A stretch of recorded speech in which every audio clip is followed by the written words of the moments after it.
Oh, a new visitor from the woods. Welcome. Are you a lost wanderer, tired from a long journey? Then join me, sit beside the fireplace, and let me tell you some stories that may soothe your mood as you regain your strength. Before you get comfortable, take a moment to like the video and subscribe to the channel. Also comment where you're watching from and what time it is. You all set? Good. Let's start the story with a tale of four extraordinary individuals whose vision and magic shaped the wizarding world for centuries to come. Let's start the story with a tale of four extraordinary individuals whose vision and magic shaped the wizarding world for centuries to come. 1,000 years ago, when the Norman conquest of Britain was still fresh in the memories of both magical and non-magical folk, the wizarding community lived in scattered isolation. Magic was viewed with suspicion and fear by the Muggle population, and those with magical abilities often suffered persecution. Witches and wizards practiced their arts in secret, passing their knowledge to apprentices or their own children with no formal structure to preserve the ancient arts. It was during this tumultuous time that four of the greatest witches and wizards of the age came together, united by a revolutionary idea, to create a school where young people with magical abilities could learn in safety, far from the prying eyes of those who would harm them. Imagine yourself walking through the ancient highlands of Scotland, where mist clings to the mountains and forests stretch as far as the eye can see. The air itself seems charged with possibility. It was here, in this remote wilderness, that our four founders chose to build their school, Hogwarts School of Witchcraft and Wizardry. Godric Gryffindor, a tall, powerful wizard with a leonine countenance and flowing red-gold hair, was known throughout the land for his exceptional bravery and skill with a blade as well as a wand. His voice, they say, could command attention in the most chaotic of situations, and his laughter could warm the coldest of hearts. From the wild moors of the West he came, bringing with him a reputation for defending the weak and challenging the strong. From the valleys came Helga Hufflepuff, with her warm smile and capable hands. Shorter than Godric, but no less imposing in her own way, Helga had a gift for bringing people together. Her round, pleasant face was quick to smile, and quicker still to offer comfort to those in need. A skilled healer and accomplished with food-related charms, Helga believed that everyone with magical ability deserved the chance to develop their gifts. The glen sent forth Rowena Ravenclaw, tall and fair, with dark hair that fell in waves to her waist, and eyes that seemed to pierce the soul. Her beauty was matched only by her intellect, and it was said that no puzzle could remain unsolved in her presence for long. Rowena brought with her plans and dreams, visions of towers and libraries, where young minds could expand beyond the boundaries of what was thought possible, and from the fens came Salazar Slytherin, a subtle and complex man, whose piercing gaze seemed to evaluate all it fell upon. Lean and dark, with a closely trimmed beard and long fingers constantly in motion, Salazar possessed talents rare, even among wizard kind, the ability to speak to serpents, and a gift for potions that could heal or harm with equal potency. Ambitious and selective, he sought to create a legacy that would endure through the ages. These four giants of their age, different in temperament and belief yet united in purpose, stood together on a high cliff overlooking a vast lake. The location was perfect, remote enough to ensure privacy from Muggle eyes, yet accessible enough for those young witches and wizards who would make the journey to learn. The lake would provide both protection and sustenance, and the surrounding forests held ingredients for potions and magical creatures for study. As they surveyed the land that would become their home, and the home of countless students to follow, each founder envisioned something different. Godric saw towers from which the stars could be observed, open spaces where young wizards could learn to duel with honor, and great halls where feasts would bring the community together in celebration. Helga imagined kitchens where food prepared with love would nurture growing bodies and minds, comfortable common rooms where students would form lifelong friendships, and gardens where herbs and plants for healing could be cultivated. Rowena's mind was filled with libraries containing all the magical knowledge of the age, classrooms where theory could be debated and refined, and quiet corners where meditation could lead to new magical discoveries. Salazar envisioned deep dungeons where potions could bubble undisturbed, secret passages where private conversations could take place away from prying ears, and chambers where the most ambitious students could push the boundaries of what magic could achieve. Together, they raised their wands to the sky and made a solemn vow to create a place of learning that would stand for generations, where magic could be taught safely and the old ways preserved. In that moment, it is said, a shower of golden sparks erupted from their wand tips, merging into a glowing light that briefly illuminated the entire valley, like a beacon announcing a new dawn for wizard kind. The founding of Hogwarts was more than just the construction of a building. It was the creation of an institution that would shape magical education for centuries to come. It was an act of defiance against those who would suppress magic out of fear, and an act of hope for a future where young witches and wizards could reach their full potential in safety. As the four founders began to implement their vision, they drew upon their considerable magical talents. Stone by stone, spell by spell, the castle began to take shape. But more important than the physical structure were the philosophical foundations being laid, the values that would guide the school through the centuries. It was during these early planning stages that the idea of the four houses began to form. Rather than teaching all students in the same manner, each founder would take particular responsibility for those who exhibited the traits they most valued. Godric would seek those who showed bravery, daring, nerve, and chivalry. Helga would welcome the just, loyal, patient, and unafraid of toil. Rowena would gather those of wit, learning, wisdom, and intellectual curiosity. And Salazar would cultivate the cunning, resourceful, and ambitious with a certain disregard for the rules.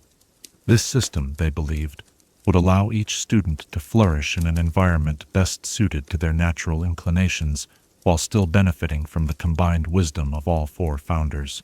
Little did they know that this division, while celebrating diversity of character, would also sow the seeds for rivalries that would occasionally threaten the very unity they sought to create. As night falls and the firelight casts long shadows across the room, one can almost imagine being present at that momentous meeting of minds, when four extraordinary individuals came together to change the course of magical history. Their legacy lives on, not just in the stone walls of Hogwarts Castle, but in the values they championed, and the generations of witches and wizards who have passed through those hallowed halls. What might our world have become without their vision? Would magical knowledge have been lost to the ages, or fragmented beyond recognition? Would the wizarding community have remained isolated and vulnerable? These questions have no certain answers, but one thing is clear. The founding of Hogwarts School of Witchcraft and Wizardry stands as one of the most significant moments in magical history, a turning point that helped shape our world into what it is today. As you drift towards sleep and dream of ancient castles rising from misty highlands, consider this. Which of the founders' visions resonates most deeply with your own values? What kind of legacy would you wish to leave for generations yet to come? Chapter 2. Godric Gryffindor's Contribution. The embers of 1,000 legends glow softly tonight as we turn our attention to the most flamboyant of Hogwarts founders.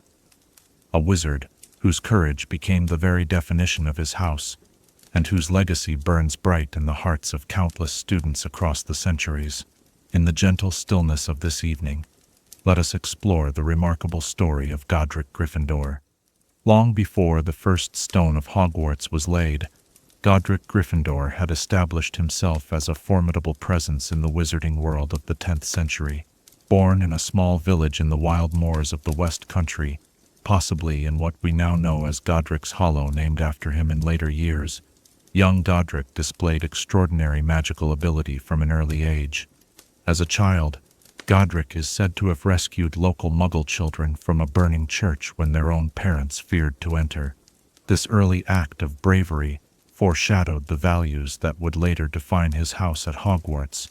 Even as a young man, Godric refused to hide his magical abilities, practicing openly despite the dangers of witch hunts and persecution that characterized the era. Imagine the countryside of early medieval Britain, a patchwork of small kingdoms still bearing the marks of Viking invasions, with superstition running rampant among Muggle populations. In this volatile environment, Godric developed a reputation as a champion of the oppressed, tall and powerfully built. With a mane of reddish-gold hair and a lion-like bearing, he cut an impressive figure whether wielding a wand or a sword.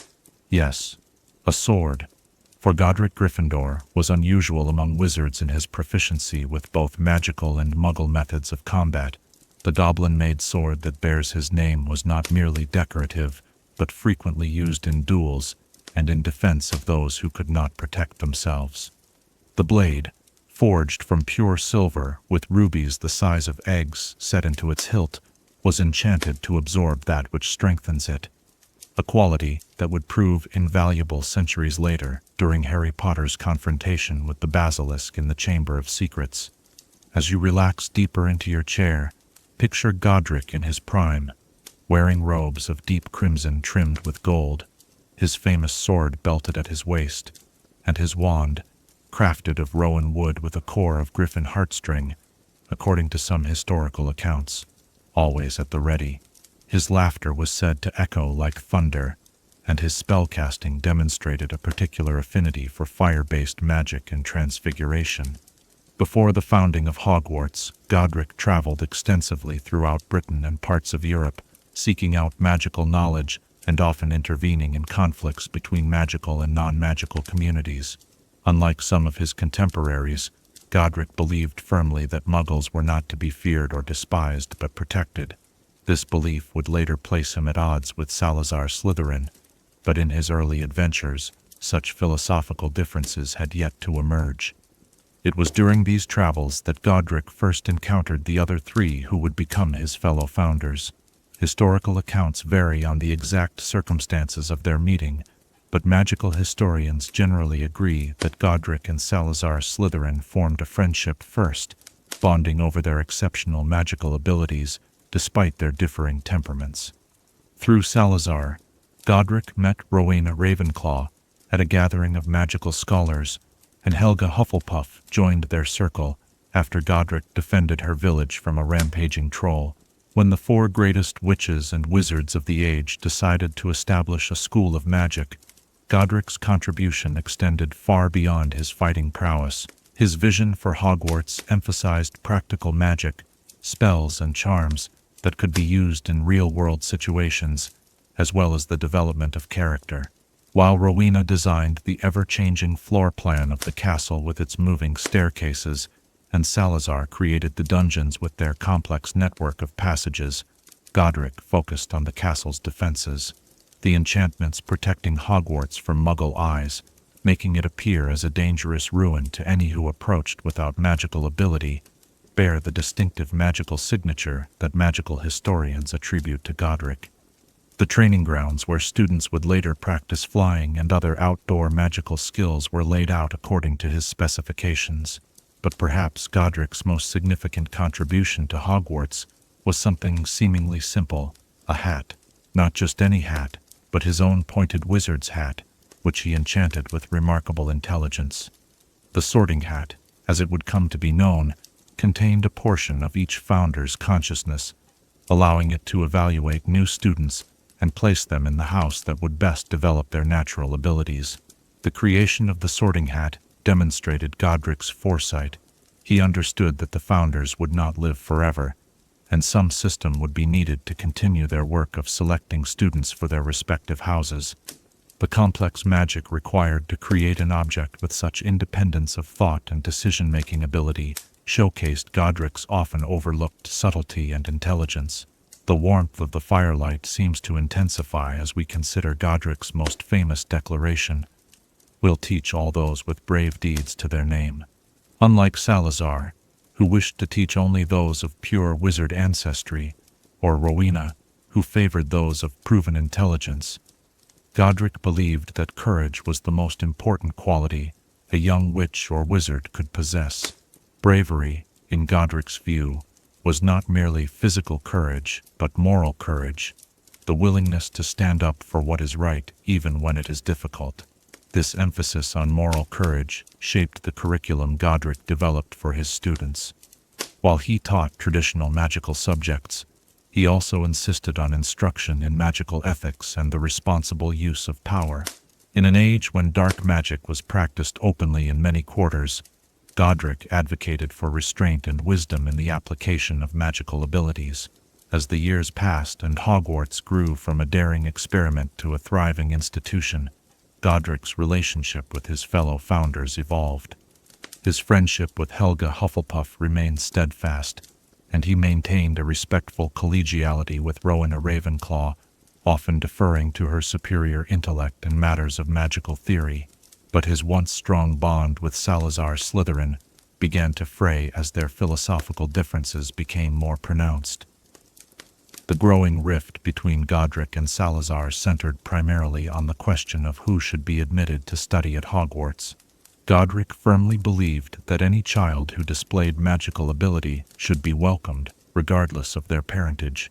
"Magic is a gift," he is quoted as saying in early historical accounts, "and those who receive it deserve the opportunity to learn its proper use, whether they come from magical families or not." Salazar, by contrast, grew increasingly concerned about admitting those born to Muggle parents, fearing they might expose the school to the very persecution it was created to avoid. As witch hunting intensified in the outside world, these disagreements became more heated. The decisive break came during a winter solstice feast, according to the account recorded in Hogwarts, a history, after a particularly bitter argument about a Muggle-born student who had been discovered in Godric's house. Salazar declared that he could no longer remain at the school. Before departing, however, he secretly constructed the Chamber of Secrets, leaving behind a monster that only his true heir could control, a final, dangerous statement of his belief in pure blood supremacy. Godric is said to have searched for his former friend for many months after this departure, hoping to reconcile their differences, but Salazar had vanished from public life. This loss affected Godric deeply, though he never wavered in his conviction that Hogwarts should remain open to all magical children. In the years that followed, Godric threw himself into developing the curriculum and traditions that would define Hogwarts for centuries to come. The house system, originally conceived as a way for each founder to personally mentor students with whom they felt the greatest affinity, was formalized under Godric's guidance after Salazar's departure. The qualities that came to define Gryffindor House, courage, bravery, nerve, and chivalry, were direct reflections of Godric's own character. Students sorted into Gryffindor were those who valued doing what was right over what was easy, who would stand up for others, and who possessed the determination to face challenges head-on. As Godric grew older, his exploits beyond the walls of Hogwarts became less frequent but no less remarkable. Historical accounts mention his defeat of the giant Hengist of Upper Barton, his diplomatic mission to the centaur herds of the Forbidden Forest to negotiate the boundaries that still exist today, and his famous duel with the Dark Witch Morgana, which reportedly lasted 3 days and nights. The circumstances of Godric Gryffindor's death are shrouded in mystery. Some accounts suggest he died peacefully at Hogwarts, surrounded by students and colleagues. Others claim he fell in a final battle against an unknown dark force threatening the school. What is known with certainty is that his sword and hat remained at Hogwarts, powerful relics of one of the greatest wizards Britain has ever known. Godric's legacy extended far beyond these physical artifacts, however. The house that bears his name has produced some of the wizarding world's most renowned heroes, from Albus Dumbledore to Harry Potter himself. The values he championed, courage, determination, and standing up for what is right, have guided generations of young witches and wizards through their formative years. Perhaps most significantly, Godric's insistence on accepting Muggle-born students set a precedent that would eventually become the standard for magical education throughout Europe. His vision of a wizarding community that judged individuals by their character and ability rather than their ancestry was revolutionary for his time and remains relevant to this day. As our exploration of Godric Gryffindor draws to a close, the fire burns lower and shadows lengthen across the room. The man himself has been gone for nearly a millennium, yet his presence is still felt in every corner of Hogwarts Castle, in every student who puts on the sorting hat, and in every brave decision made in defense of what is right. As you drift towards sleep, consider this. What would Godric Gryffindor see if he looked into your heart? Would he recognize the courage that often lies dormant until the moment it is truly needed? And what seemingly ordinary objects in your own life might one day become extraordinary legacies? Chapter 3. Helga Hufflepuff's Vision. As twilight paints the sky with gentle hues of amber and violet, we turn our attention to perhaps the most compassionate of Hogwarts' founders, a witch whose warmth and wisdom created a legacy of acceptance that flows through the heart of the school like a quiet, constant stream. Tonight, let us explore the profound vision of Helga Hufflepuff, whose gentle hands helped shape Hogwarts in ways both visible and invisible. Unlike the more flamboyant Godric or the intellectually imposing Rowena, Helga Hufflepuff came from humble beginnings. Born in a lush Welsh valley sometime in the early 10th century, young Helga grew up in a small magical community that lived in close harmony with their non-magical neighbors. This unusual arrangement was largely due to Helga's family, who for generations had served as healers for both magical and muggle folk, earning trust that transcended the usual boundaries of fear and suspicion. Picture the rolling green hills of Wales, mist-shrouded and peaceful, where a round-faced girl with honey-colored hair gathered herbs at dawn, learning their properties from her mother and grandmother. Young Helga displayed an affinity for healing magic from an early age, but her true gift was something rarer still, the ability to see the potential in others, to nurture strengths that might otherwise lie dormant. By her 20th year, Helga had established herself as an accomplished healer and a skilled food-related charm practitioner. Her home became known as a place where any traveler, magical or muggle, could find refuge and nourishment. The enchantments she placed on her cooking pots, ensuring they never emptied while there were still hungry mouths to feed, would later become the stuff of legend, and versions of these same enchantments still operate in the Hogwarts kitchens today. Helga's path to becoming a founder of Hogwarts began when a magical outbreak of poisonous flora threatened her valley. As the mysterious plants spread, causing illness among both magical and non-magical residents, Helga worked tirelessly to develop antidotes. It was during this crisis that Godric Gryffindor, already a renowned wizard, arrived in the valley after hearing tales of the unusual plague. Together, Helga and Godric identified the source, a dark wizard who had deliberately cultivated the toxic plants as an experiment in controlling the local population. After Godric confronted and defeated the dark wizard, he was impressed by Helga's knowledge of herbology and healing, as well as her compassionate treatment of all the afflicted, regardless of their magical status. Through Godric, Helga was introduced to Rowena Ravenclaw and Salazar Slytherin. While the four could not have been more different in temperament and background, they shared one crucial belief that young witches and wizards deserved a safe place to learn and develop their magical abilities. As plans for Hogwarts began to take shape, each founder brought their unique perspective to the enterprise.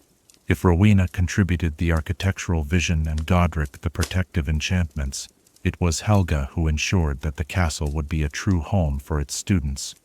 The comfortable dormitories, the cozy common rooms with their welcoming fires, and especially the vast kitchens, all these aspects of Hogwarts bear Helga Hufflepuff's distinctive touch. Imagine Helga on the day the first stones of Hogwarts were laid, standing on the hillside in robes of warm yellow, her wand crafted of applewood with a core of unicorn hair.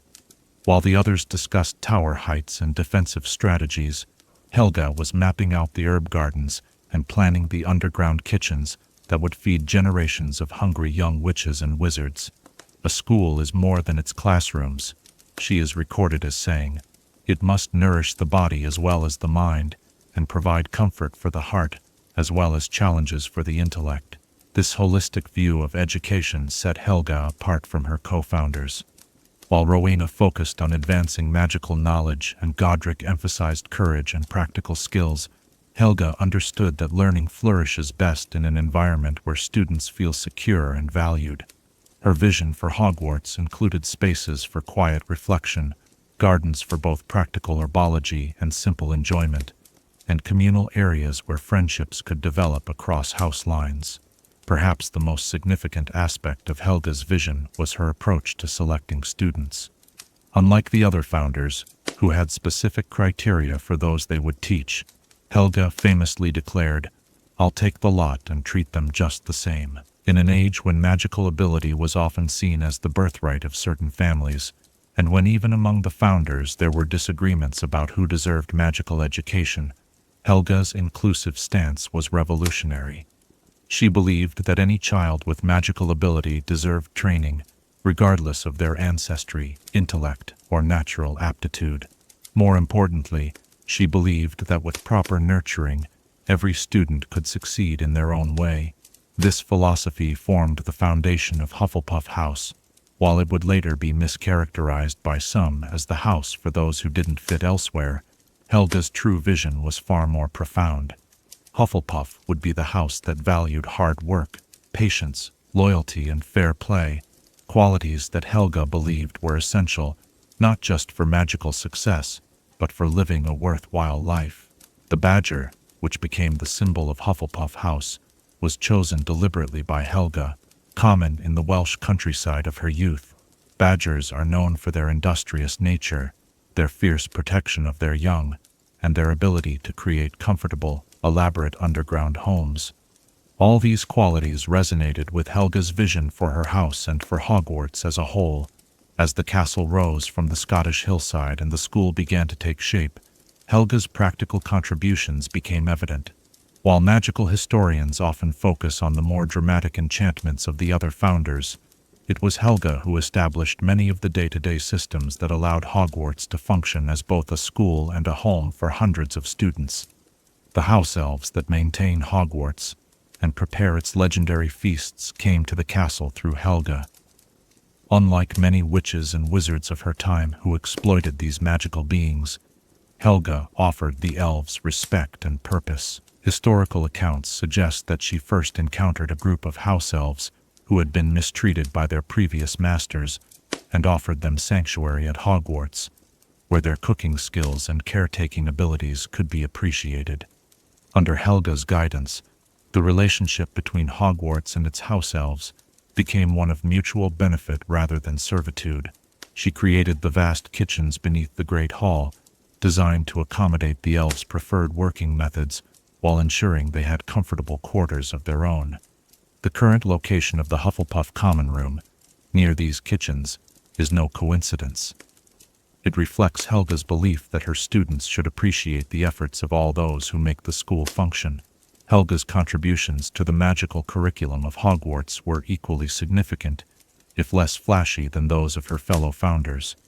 She established herbology as a core subject, understanding that knowledge of magical plants was fundamental to healing, potion making, and many other branches of magic. The greenhouses that still stand at Hogwarts were first constructed according to her specifications, with ingenious magical adaptations to allow plants from widely different climates to flourish side by side. Additionally, Helga developed the early curriculum for what would later become known as charms, with a particular emphasis on household magic. Far from being merely domestic, these spells represented some of the most useful and adaptable magic a young witch or wizard could learn, enchantments for preservation, cleaning, repair, and comfort that would serve students throughout their lives. One of Helga's most prized possessions was a small golden cup, embellished with finely wrought badgers and enchanted with powerful magic. While the exact nature of these enchantments has been lost to history, some magical scholars believe the cup enhanced the properties of any drink it contained. Healing potions became more potent, water more refreshing, wine more satisfying when consumed from Helga's cup. This magical artifact, passed down through generations of her descendants, would centuries later be corrupted when Voldemort transformed it into a Horcrux. The harmony between the four founders began to fracture as the years passed, primarily due to Salazar Slytherin's increasingly extreme views on blood purity. Throughout these tensions, Helga served as a mediator, trying to maintain the collaborative spirit that had launched their great enterprise. Historical accounts suggest she was particularly distressed by the growing rift between Godric and Salazar, former friends whose philosophical differences had become irreconcilable. When Salazar finally left Hogwarts after his infamous argument with Godric, it was Helga who ensured the school continued to function smoothly despite the upheaval. She absorbed many of Salazar's former students into her own house, refusing to hold the founder's views against the children who had been sorted into Slytherin. This compassionate approach prevented what might have become a disastrous fracturing of the young school. In the years following Salazar's departure, Helga worked closely with Godric and Rowena to refine the systems that would allow Hogwarts to continue after they were gone. The enchantments on the Sorting Hat, the selection process for new teachers, the establishment of the Board of Governors, all these mechanisms for ensuring Hogwarts' future stability bear Helga's practical touch. Unlike Godric, who continued his exploits beyond Hogwarts' walls, or Rowena, who became increasingly focused on intellectual pursuits, Helga rarely left the school in her later years. For her, Hogwarts was not merely a professional achievement, but a true home. Students from all four houses came to her for guidance, drawn by her unfailing kindness and wisdom. As she grew older, Helga became known for her ability to mediate conflicts, and her talent for seeing the best in even the most difficult students. Many a young witch or wizard who struggled with their studies or behavior found in Helga a patient mentor who never gave up on them, a tradition that Hufflepuff heads of house have maintained through the centuries. The exact date and circumstances of Helga Hufflepuff's death are not recorded in any surviving historical document. Some accounts suggest she lived to a remarkably advanced age, even by wizarding standards, passing away peacefully in her sleep after seeing several generations of students pass through Hogwarts halls. Others claim that she chose to remain at Hogwarts even in death, her spirit becoming one with the castle she had helped create. What is certain is that Helga's legacy lived on in tangible ways. Her descendants, the Smith family, continued to play important roles in wizarding society for centuries.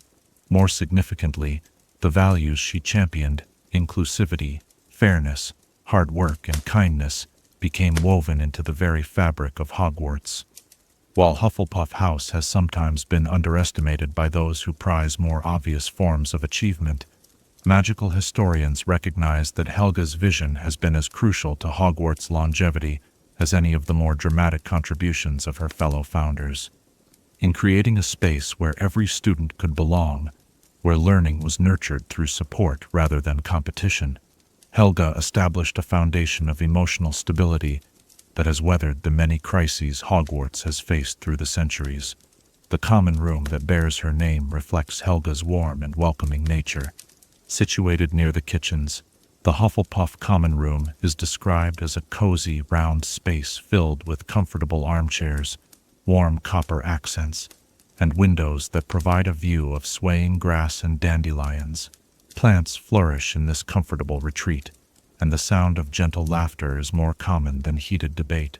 Perhaps most tellingly, Hufflepuff has produced fewer dark wizards than any other house, a statistic that would have pleased Helga immensely.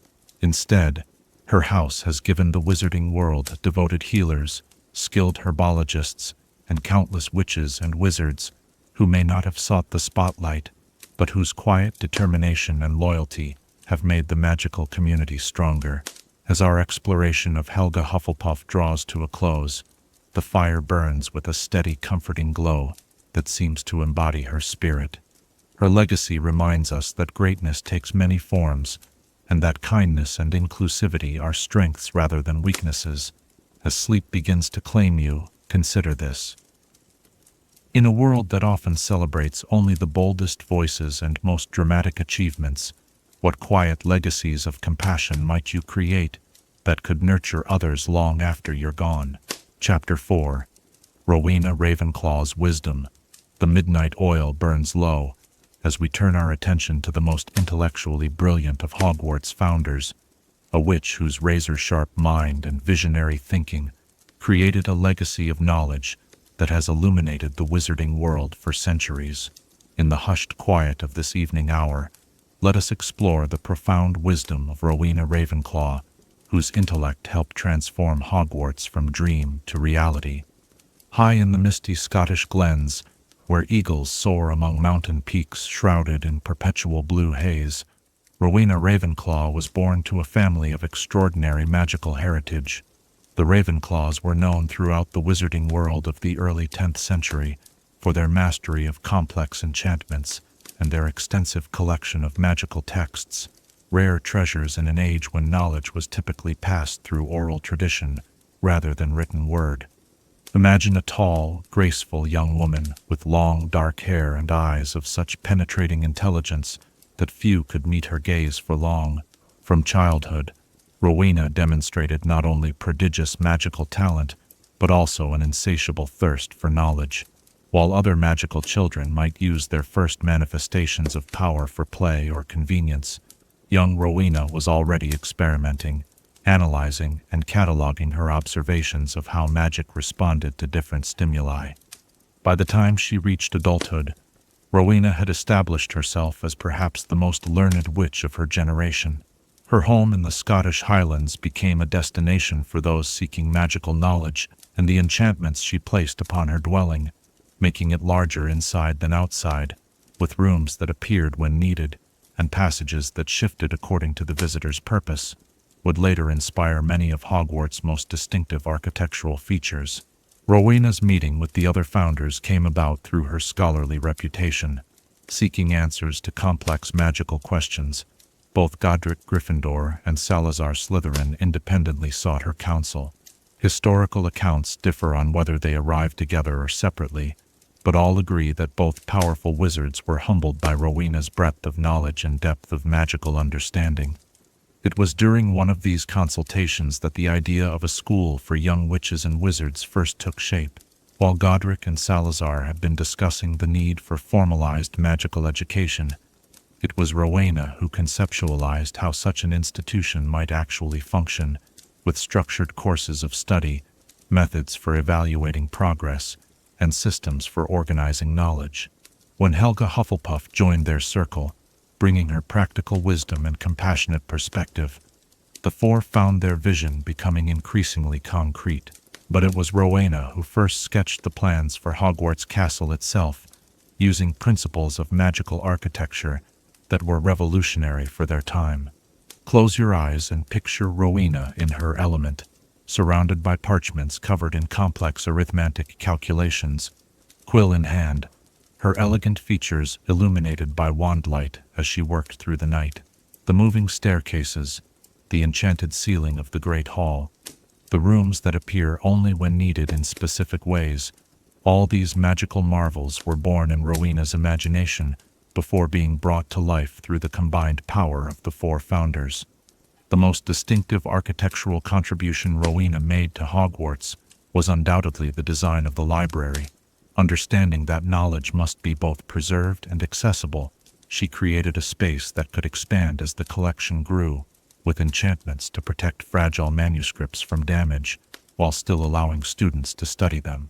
The basic layout of the Hogwarts library remains largely unchanged from Rowena's original design, though the restricted section was a later addition after certain texts proved too dangerous for young, unsupervised minds.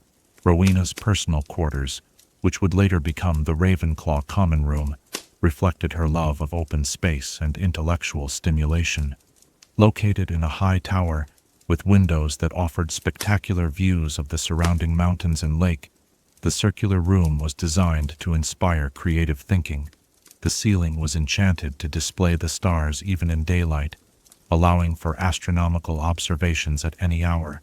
When it came to selecting students for her house, Rowena had very specific criteria. "Wit beyond measure is man's greatest treasure," she famously declared, establishing intelligence and love of learning as the defining qualities of Ravenclaw House. But Rowena's understanding of intelligence was nuanced. She valued not just the ability to memorize facts, but creative thinking, problem-solving ability, and intellectual curiosity. The symbol Rowena chose for her house was the eagle, not, as is sometimes mistakenly believed, a raven. While ravens are certainly clever birds, the eagle soars higher, sees farther, and represents the kind of lofty thinking and broad perspective that Rowena valued.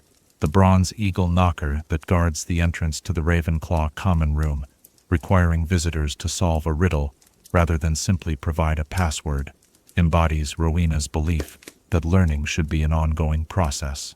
Among her magical artifacts, Rowena was most famous for her diadem, a delicate tiara said to enhance the wisdom of its wearer.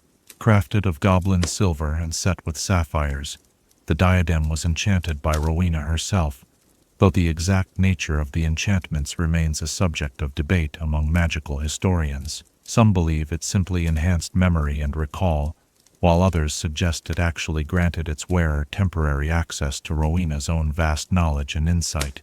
This remarkable artifact would later play a significant role in wizarding history when it was stolen by Rowena's daughter, Helga, and eventually became one of Lord Voldemort's Horcruxes.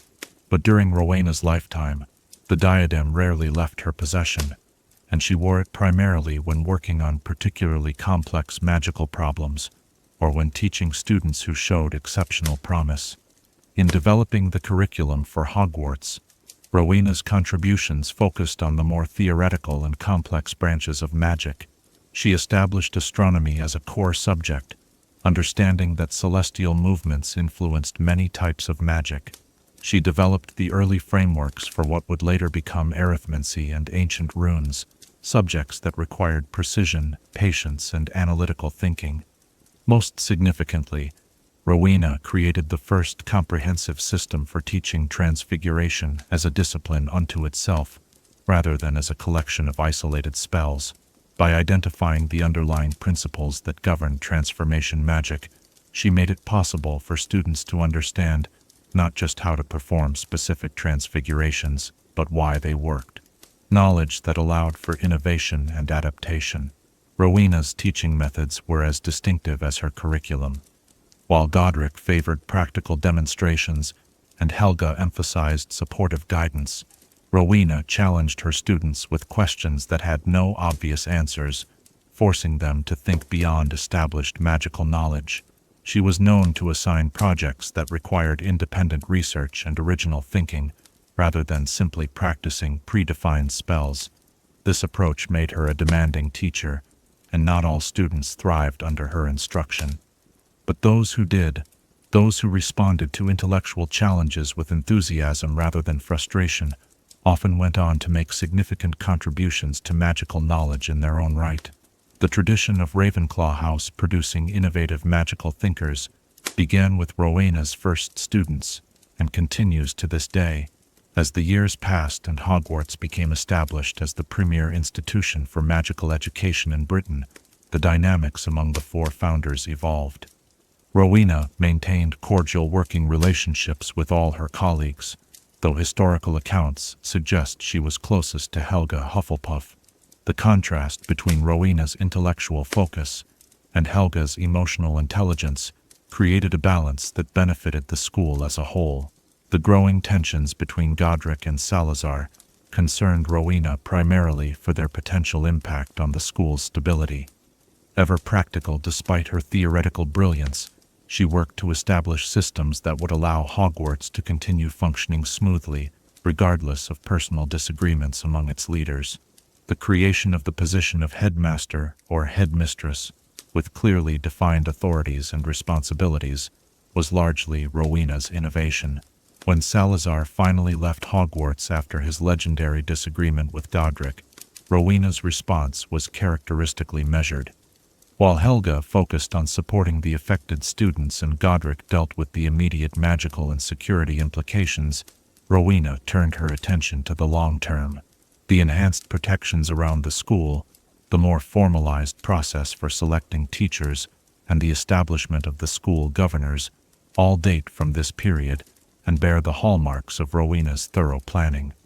Yet for all her focus on the intellectual aspects of magic, Rowena's life was not without personal complications and sorrows. The most significant of these involved her daughter, Helena, brilliant but overshadowed by her legendary mother. Helena grew up struggling to establish her own identity, separate from Rowena's towering reputation. Historical accounts differ on Helena's age when Hogwarts was founded, but most agree she was either a child or a young woman at the time. As Helena matured, the complicated relationship between mother and daughter intensified.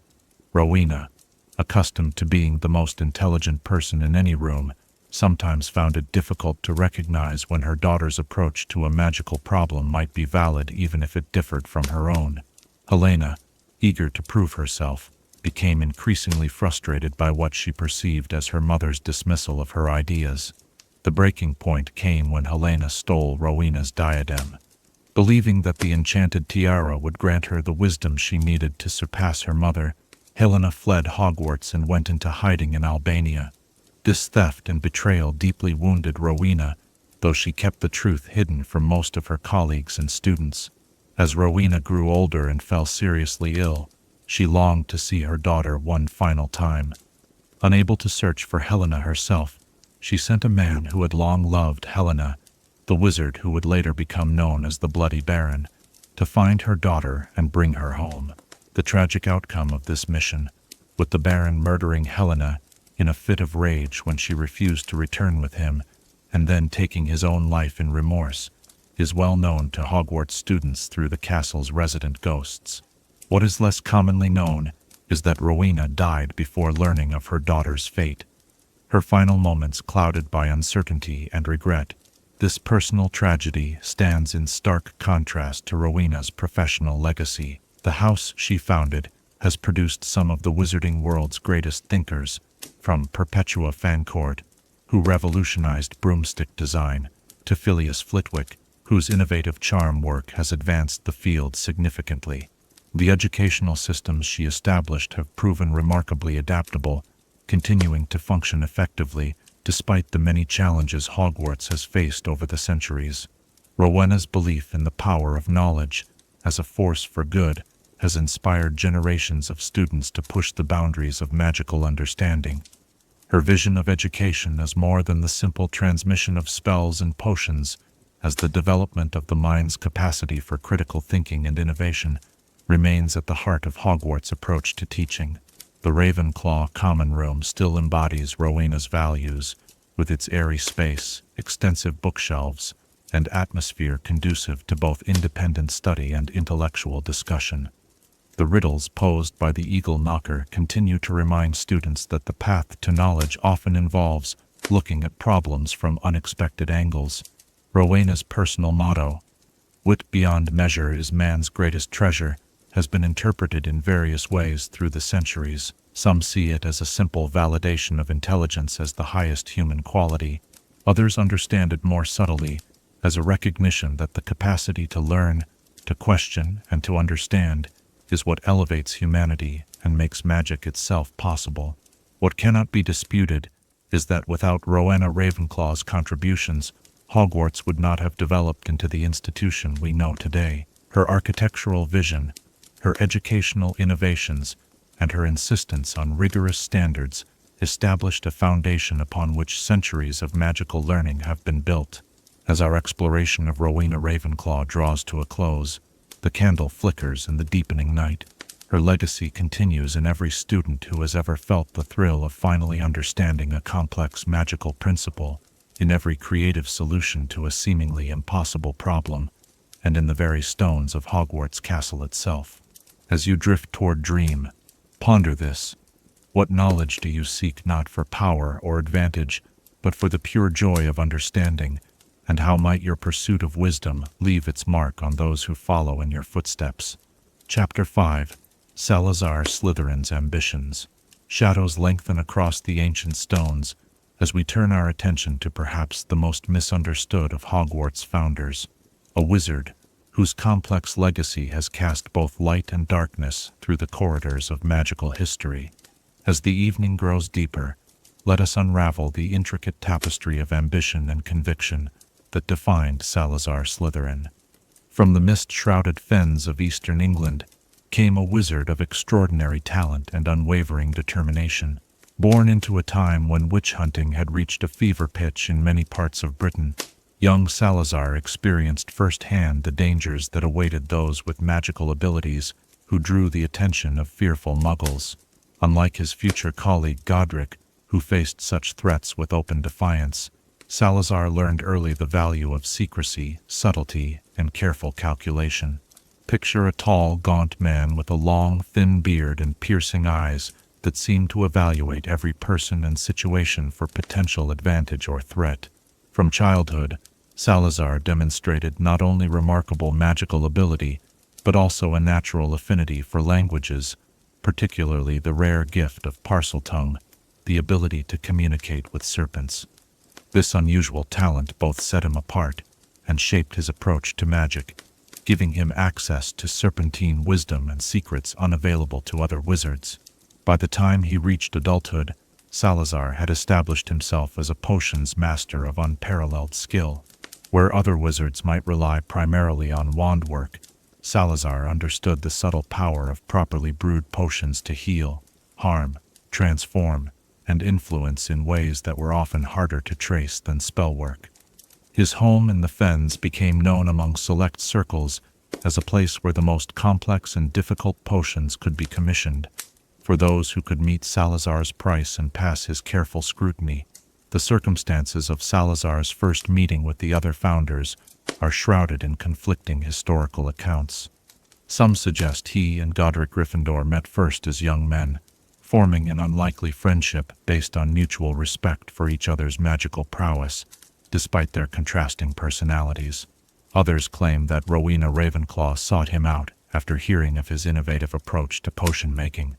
What is clear is that by the time the four founders came together to discuss creating a school, Salazar had already developed strong opinions about how magical knowledge should be preserved and which young witches and wizards were worthy of receiving such education. As plans for Hogwarts took shape, Salazar's contributions were significant and lasting. While Rowena designed the castle's changing floor plan and Godric established its defenses, Salazar created the labyrinthine dungeon network beneath the school. These cool, dim passages served multiple purposes, providing ideal conditions for brewing and storing potions, offering secure spaces for practicing more volatile forms of magic, and creating a complex defensive fallback should the castle ever come under attack. The Slytherin common room, located beneath the lake, reflected its creator's personality. Unlike the bright, airy space Rowena designed, or the cozy warmth of Helga's domain, Salazar's territory was deliberately imposing, a place that inspired ambition and reminded students daily of the power that could be theirs if they applied themselves with sufficient determination and cunning. The greenish light filtering through the lake waters, the elegant leather furnishings, the subtle serpentine motifs carved into the stone, all created an atmosphere of refined power and exclusive belonging. When selecting students for his house, Salazar had specific criteria that set him apart from the other founders. "I'll teach those whose ancestry is purest," he declared, establishing blood status as a primary consideration for Slytherin house. This preference has often been misinterpreted by later generations as simple prejudice, but historical context suggests a more complex motivation. In Salazar's time, Muggle-born witches and wizards often presented unique risks to the secrecy of the magical community. Raised without understanding of magical traditions or the importance of discretion, these students might innocently reveal their abilities to Muggle family members or friends, potentially leading to dangerous situations for all involved.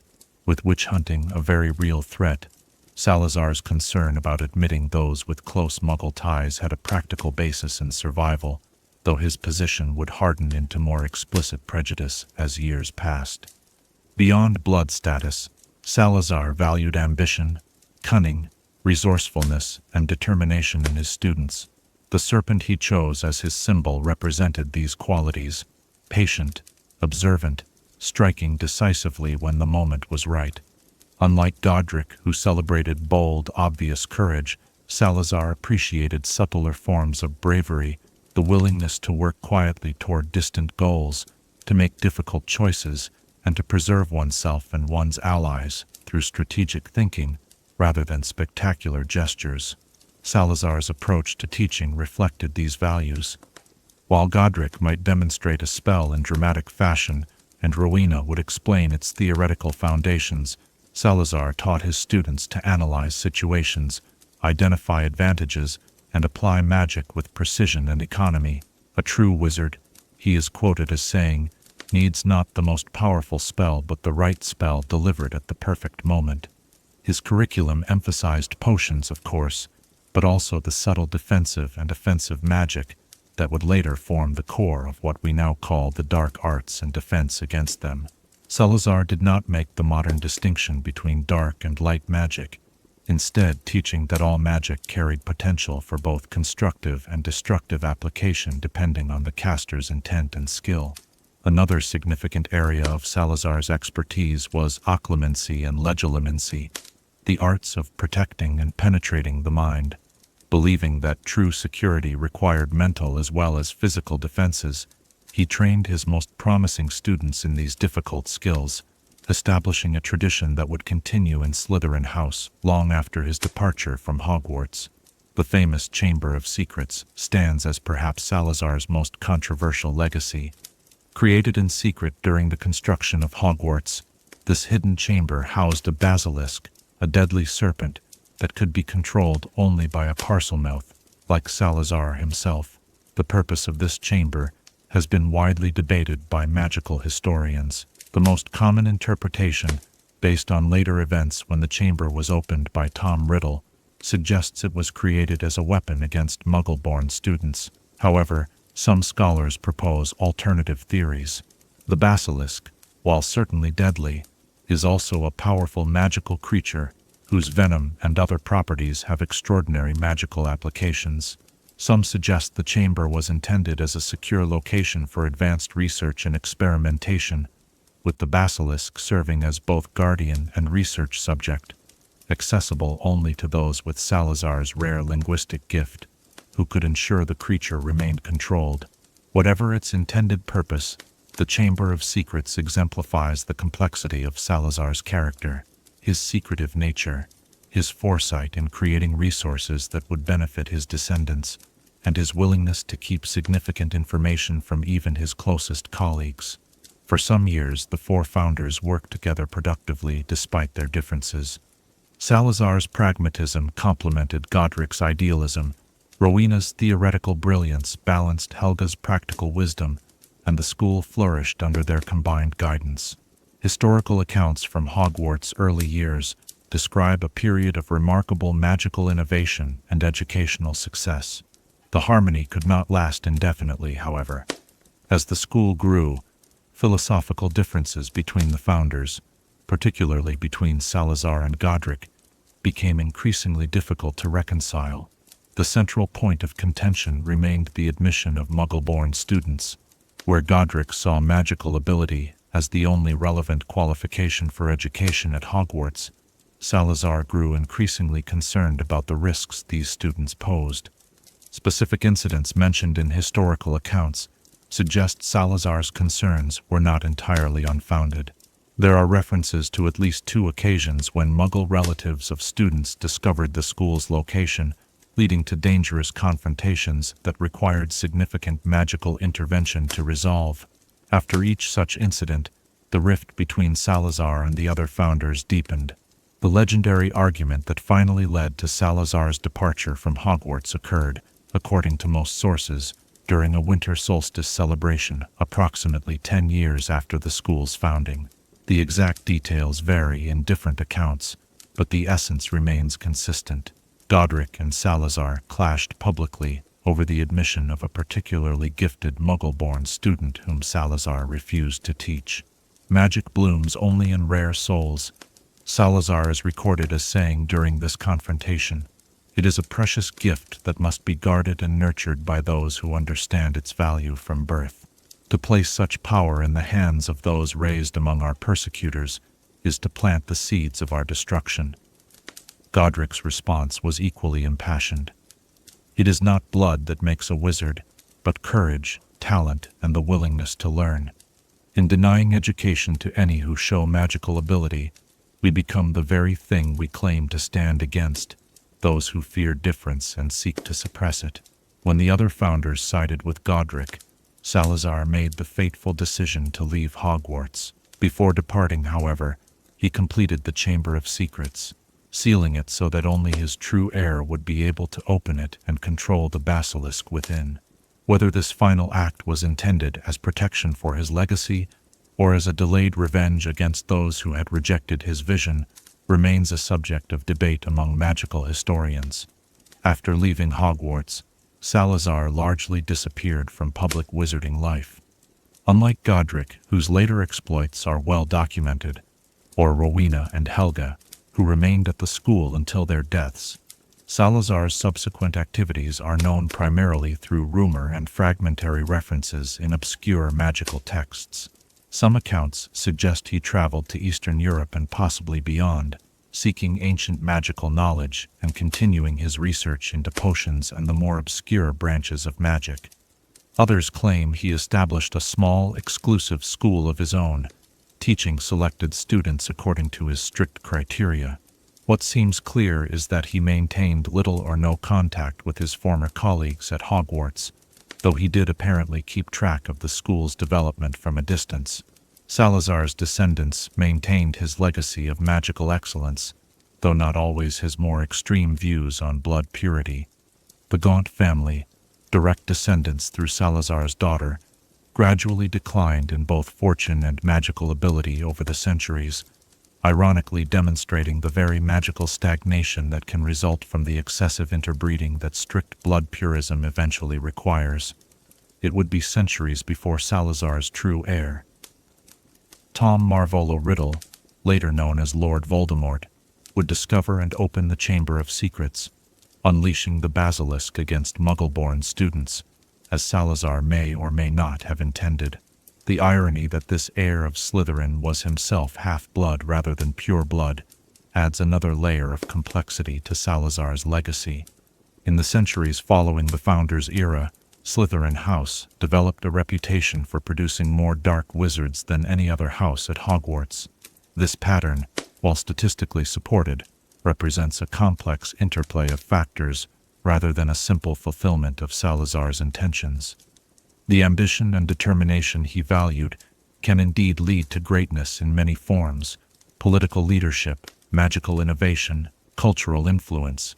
But when combined with certain personality types and external pressures, these same qualities can manifest as a willingness to use any means to achieve desired ends. However, it would be a grave error to assume that all or even most Slytherins turn to dark magic. The house has produced countless accomplished witches and wizards who have contributed positively to magical society, skilled healers whose ambition drives them to find cures for magical maladies, political leaders who reform outdated systems with strategic acumen, entrepreneurs whose resourcefulness creates economic opportunities for the entire wizarding community. Merlin himself, greatest wizard of the medieval period, was a Slytherin who used his cunning and ambition to protect both magical and Muggle communities and advocate for greater harmony between them, a path that ironically stands in contrast to the isolationist tendencies of the house's founder. The physical legacy Salazar left at Hogwarts extends beyond the Chamber of Secrets and the Slytherin Common Room. The potions classrooms still in use today were designed according to his specifications, with precise ventilation charms and storage systems that have required minimal modification over the centuries. The defensive enchantments he placed on the castle's foundations continue to function, adapting to new threats in a demonstration of magical foresight that even his detractors must acknowledge. Perhaps most significantly, Salazar's insistence on caution and secrecy regarding the wizarding world influenced the development of the International Statute of Secrecy, the fundamental law that now governs interaction between magical and Muggle communities worldwide. While the statute was not established until centuries after Salazar's time, its basic principle, that the wizarding world must remain hidden for its own protection, echoes his core belief. As our exploration of Salazar Slytherin draws to a close, the shadows seem to deepen around us. His legacy remains among the most contested aspects of wizarding history, a complicated tapestry of genuine concern for magical preservation, woven together with more troubling threads of elitism and prejudice. Like the serpent that symbolizes his house, Salazar himself seems to shed different skins when viewed from different angles, revealing new patterns with each transformation. What cannot be disputed is that without Salazar Slytherin's contributions, Hogwarts would not have developed into the institution we know today. His emphasis on ambition and excellence, his architectural and magical innovations, and even the productive tension his philosophical positions created, all helped shape a school that has endured for a millennium. As you drift toward dreaming, consider this question: how might our understanding of complex historical figures like Salazar Slytherin change if we could see the world through their eyes, experiencing the fears and hopes that shape their convictions, and what shadows from your own time might one day be judged by those who cannot fully comprehend the darkness they emerged from? Chapter 6. The Construction of Hogwarts Castle. Stone whispers to stone beneath starlight as we turn our attention to the physical manifestation of the founder's dream, a castle that defies ordinary understanding of architecture and magic. As moonlight streams through our window, casting long shadows across the floor, let us explore the remarkable story of how Hogwarts Castle came to be, its walls imbued with magic so ancient and powerful that the building itself seems almost alive. After selecting the perfect location, a dramatic cliff overlooking a vast, deep lake in the Scottish Highlands, the four founders faced a monumental challenge.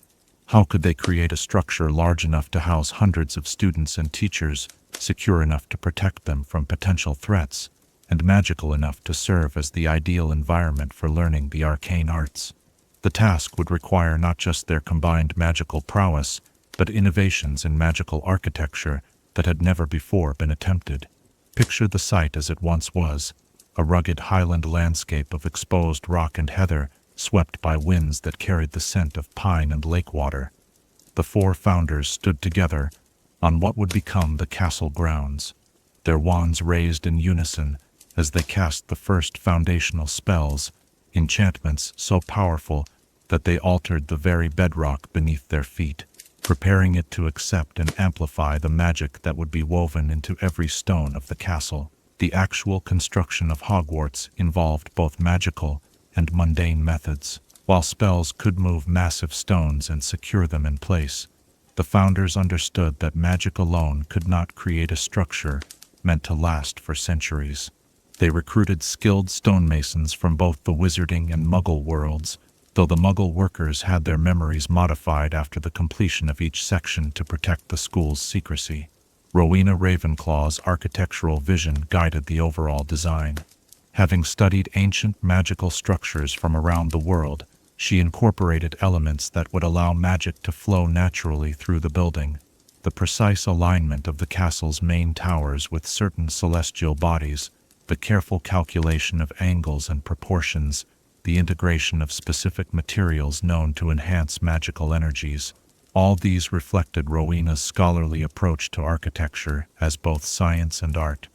Godric Gryffindor focused on the castle's defenses. The outer walls were reinforced with protective enchantments, layered so densely that, according to Hogwarts, a history no dark wizard has ever been able to penetrate them by force. Godric personally enchanted the main gates, and created the magical boundary that extends around the entire school grounds, preventing apparition and alerting the headmaster or headmistress to any unauthorized intrusions. Helga Hufflepuff oversaw the creation of spaces designed for comfort and community. The Great Hall, with its long tables where students would gather for meals, the cozy common rooms where friendships could develop across house lines, and especially the kitchens. These areas benefited from Helga's understanding that a school must nourish more than just the mind. The enchantments she placed on the foundations beneath these spaces were designed to promote feelings of safety, belonging, and well-being. Salazar Slytherin's contribution to the castle's construction was perhaps the most technically complex. The extensive network of dungeons and underground passages he designed required extraordinary magical engineering to prevent the lake waters from seeping through the stone. The ventilation systems he created for the potions classrooms, enchanted to instantly remove harmful fumes while maintaining precise temperatures, demonstrate a level of magical sophistication that still impresses modern wizarding architects. One of the most remarkable features of Hogwarts Castle is its adaptability. The moving staircases are the most obvious example, enchanted to change configuration regularly, sometimes apparently at random, and other times in response to the castle's needs. But this adaptability extends throughout the structure. Classrooms have been known to expand when student enrollment increases.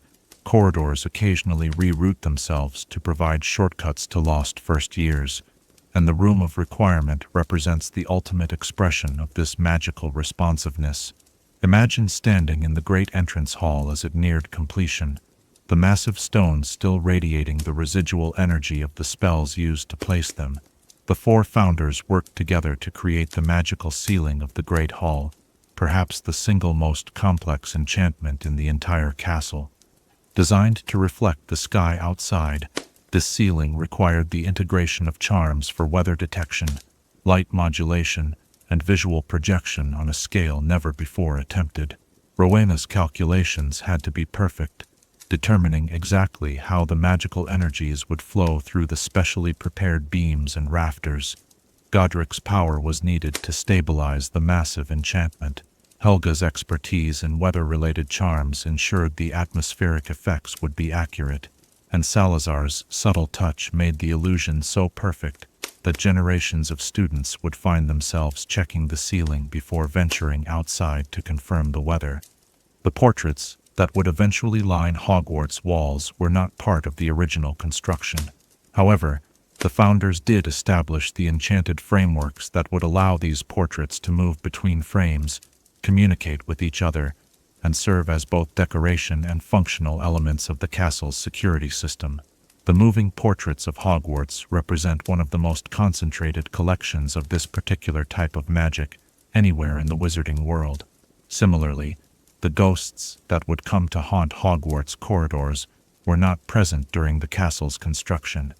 Yet the founders, particularly Rowena with her interest in the mysteries of death and the afterlife, incorporated elements into the castle's structure that would make it especially hospitable to spirits who chose to remain earthbound. The magical resonance of certain corridors and halls seems specifically designed to support spectral entities, explaining why Hogwarts has attracted more ghosts than any other location in Britain. As construction progressed, each of the four house areas developed its own distinct character, reflecting its founder's personality. Gryffindor Tower, with its panoramic views and dramatic central fireplace, embodied Godric's bold, open nature. The Ravenclaw Common Room, airy and filled with light, with its ceiling enchanted to show the stars, manifested Rowena's love of intellectual exploration. The Hufflepuff Common Room, round and cozy, with windows that looked out on rippling grass and dandelions, expressed Helga's warmth and connection to the earth. And the Slytherin Common Room, extending partially beneath the lake with its greenish underwater light, filtering through windows of magically reinforced glass, reflected Salazar's appreciation for subtle beauty and strategic positioning. Beyond the main castle structure, the founders established other essential elements of the school grounds. The Quidditch pitch was laid out according to Godric's specifications, as he was particularly fond of the then-new sport. The initial greenhouses were Helga's project, designed with sophisticated climate control charms to allow for the cultivation of magical plants from various environments. The boathouse and its enchanted dock, which would later welcome generations of first-year students arriving across the lake, was Rowena's creation, incorporating elegant solutions to the practical challenges of mooring boats on a shoreline exposed to Scotland's often fierce weather. Perhaps the most mysterious aspect of Hogwarts construction is the degree to which the castle seems to have developed a form of sentience over the centuries. While no single enchantment was specifically designed to give the building consciousness, the layering of thousands of spells, the residual magic left by countless students practicing their arts, and the sheer concentration of magical energy have combined to create something unique, a structure that seems to have intentions and even moods of its own.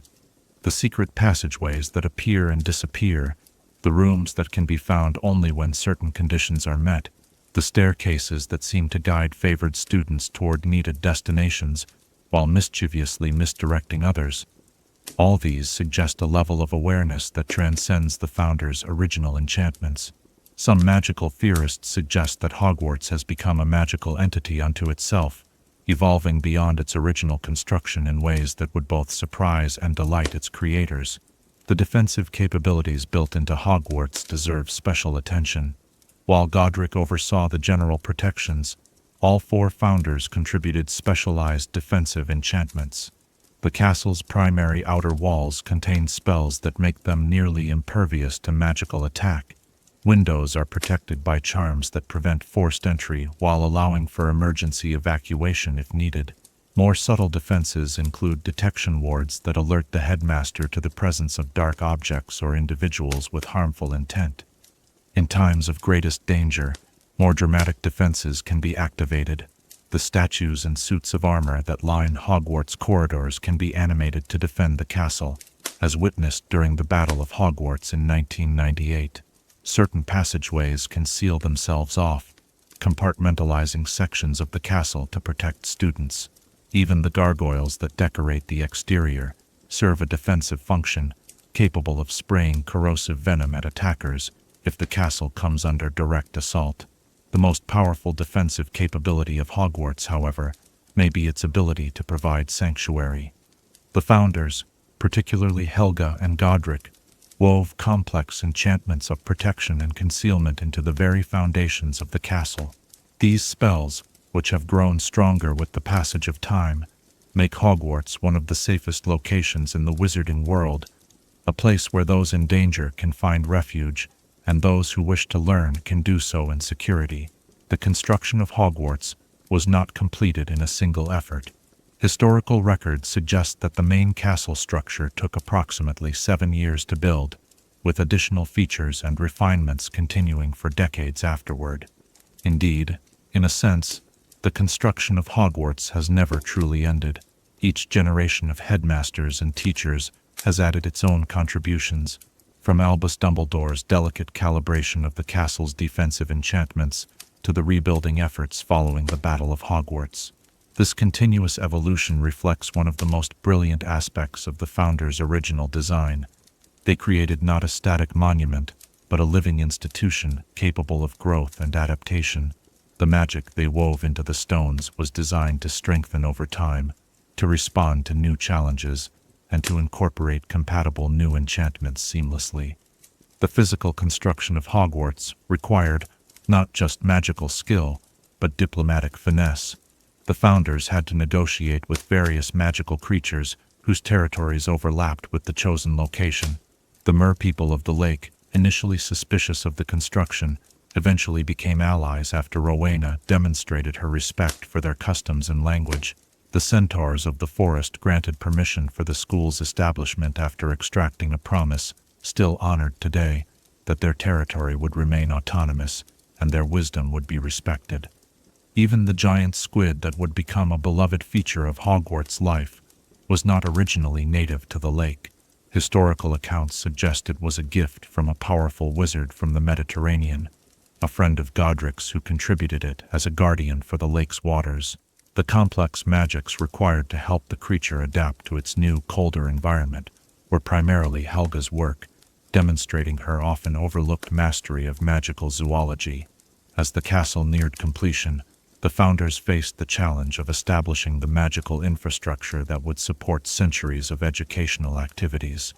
The wards that prevent underage students from using magic during holidays, the specialized ventilation systems for classrooms where volatile potions or transfigurations might create dangerous fumes, the magical dampening fields in certain corridors to protect passers-by from stray spells. All these practical considerations required careful integration with the castle's existing enchantments. Of particular note was the establishment of the headmaster's office, with its intricate connection to the castle's defensive systems and its unique magical artifacts. The office was designed to respond only to the rightful headmaster, or headmistress, a security feature that would prove valuable during various attempts to usurp control of the school throughout its history. The gargoyle guardian that would later protect the office entrance was originally carved by Godric himself, imbued with enough intelligence to recognize authorized visitors and resist magical attempts at deception. By the time the first students arrived at Hogwarts, the castle was a wonder of the magical world, a structure unlike any that had existed before. The strategic location, the integrated defensive enchantments, the magical accommodations for hundreds of students and staff, the specialized facilities for magical education, all combined to create what many consider the greatest achievement in magical architecture in European history. Yet for all its grandeur, Hogwarts was designed primarily as a functional space, a school where young witches and wizards could learn in safety and comfort. The Great Hall might inspire awe with its enchanted ceiling, but it was first and foremost a place where students would gather for meals and announcements. The moving staircases might delight with their seemingly capricious changes, but they served the practical purpose of connecting the castle's many levels in an efficient manner. Even the most whimsical elements of Hogwarts' design typically served educational or protective functions. This balance of wonder and practicality perfectly reflects the founder's vision for magical education itself, a blend of inspiration and application, of theory and practice, of tradition and innovation. In creating Hogwarts Castle, they built not just a school but a physical embodiment of their educational philosophy. As our exploration of Hogwarts construction draws to a close, the candle flickers in its holder, casting dancing shadows that might almost be the ghosts of the founders themselves, moving through the castle of their creation. A millennium after its construction, Hogwarts stands as testament to their vision and magical prowess, a place where countless witches and wizards have discovered their potential and developed the skills that would shape the wizarding world. The castle has witnessed triumph and tragedy, innovation and tradition, harmony and conflict. It has been a battleground and a sanctuary, a place of learning and a home. Through it all, the magic woven into its very stones has endured, adapting to new generations while maintaining the core values of its founders. As you drift towards sleep, perhaps you'll dream of wide corridors and moving staircases, of hidden passageways and towering turrets. Consider this: if you could add one room to Hogwarts Castle, a space of your own design that would serve the students of today, while honoring the vision of the founders, what form would it take, and what magic would you weave into its walls? Chapter 7. Establishing the House System. Embers glow softly in the hearth as we turn to one of Hogwarts' most distinctive and enduring features, a system that has shaped the school experience of every student who has passed through its halls. In the gentle quiet of this evening, let us explore how the 4 houses of Hogwarts came to be, creating communities within a community that would foster both fierce loyalty and lifelong bonds across the centuries. As the physical structure of Hogwarts Castle neared completion, the 4 founders faced a practical challenge: how best to organize and teach the anticipated influx of young witches and wizards from across Britain. With potentially hundreds of students of varying ages and abilities, some system of division seemed necessary for effective instruction. Yet the solution they devised went far beyond mere administrative convenience, becoming instead a fundamental aspect of Hogwarts' identity and educational philosophy. Picture the 4 founders gathered in what would become the Great Hall, the newly completed enchanted ceiling reflecting a clear night sky above them as they debated the structure their school would take. Around them, the castle stood ready but empty, waiting for the students who would bring its corridors and classrooms to life. The decision they reached during those discussions would shape not just the immediate organization of the school, but the experiences of countless generations to follow. Rather than dividing students randomly or by age alone, the founders proposed a more meaningful approach. Each would select and personally mentor those young witches and wizards who demonstrated the qualities they most valued. This approach would allow for customized guidance, while ensuring every student found a place where their natural inclinations were understood and appreciated. "I'll take those of courage and daring," declared Godric Gryffindor, his voice echoing in the vast empty hall.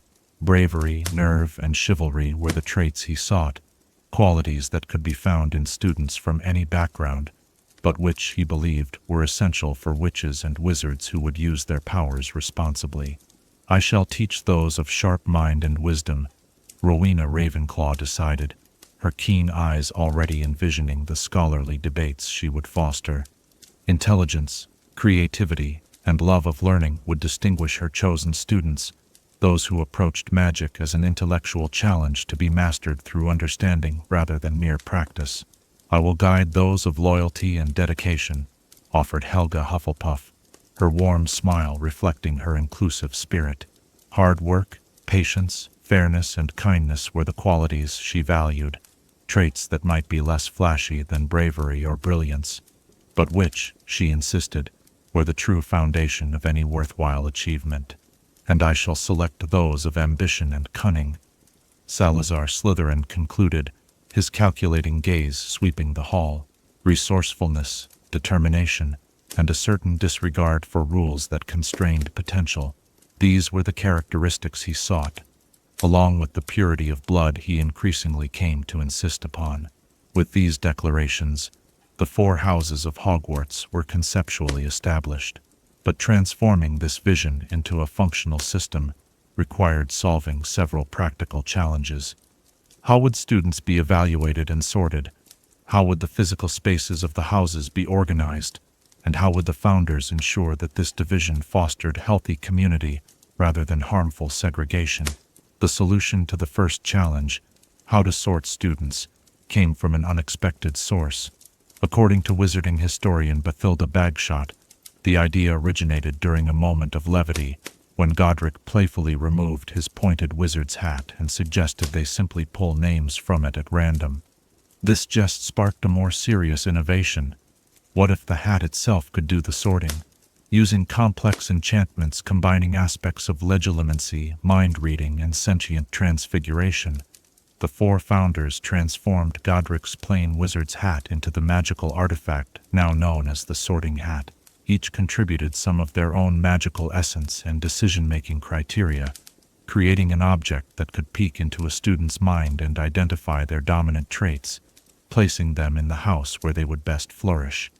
The creation of the Sorting Hat demonstrated remarkable magical foresight. The founders understood that they would not live forever, yet the sorting process needed to continue faithfully according to their values. By creating the hat, they ensured that their personal standards for selection would endure long after they were gone, a form of magical legacy that remains active to this day. With the sorting mechanism established, attention turned to creating distinct living spaces for each house. The castle, already designed with 4 primary residential areas, was further customized to reflect the personality and preferences of each founder.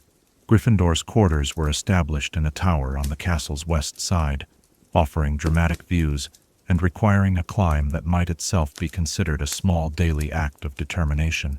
The circular common room with its roaring fireplace, comfortable armchairs upholstered in rich crimson, and walls adorned with tapestries depicting heroic magical achievements created an atmosphere of warmth and inspiration. The dormitories above, with their 4-poster beds hung with deep red velvet curtains, provided both community and privacy for Godric's chosen students. Ravenclaw's domain took shape in the castle's tallest tower, where the night sky could be easily observed, and the air itself seemed to encourage clear thinking. The airy common room, with its domed ceiling painted with stars, tall windows allowing maximum light, and walls lined with bookshelves, embodied Rowena's belief that wisdom flourishes best in an environment of beauty and intellectual stimulation.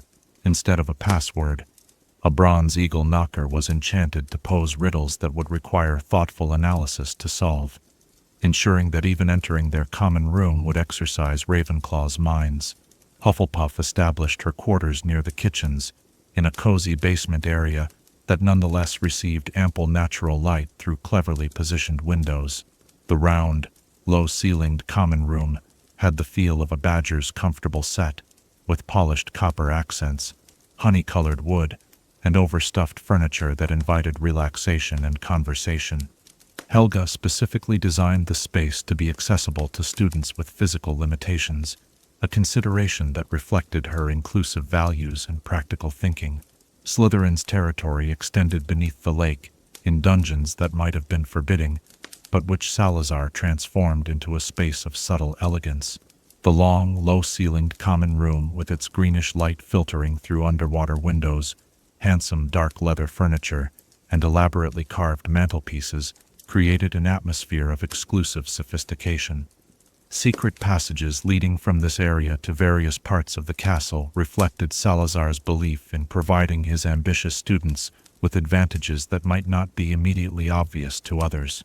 Beyond creating physical spaces, the founders established traditions and symbols that would help foster house identity and pride. Each house received a crest featuring the animal its founder felt best represented their values: a lion for brave Gryffindor, an eagle for wise Ravenclaw, a badger for loyal Hufflepuff, and a serpent for cunning Slytherin.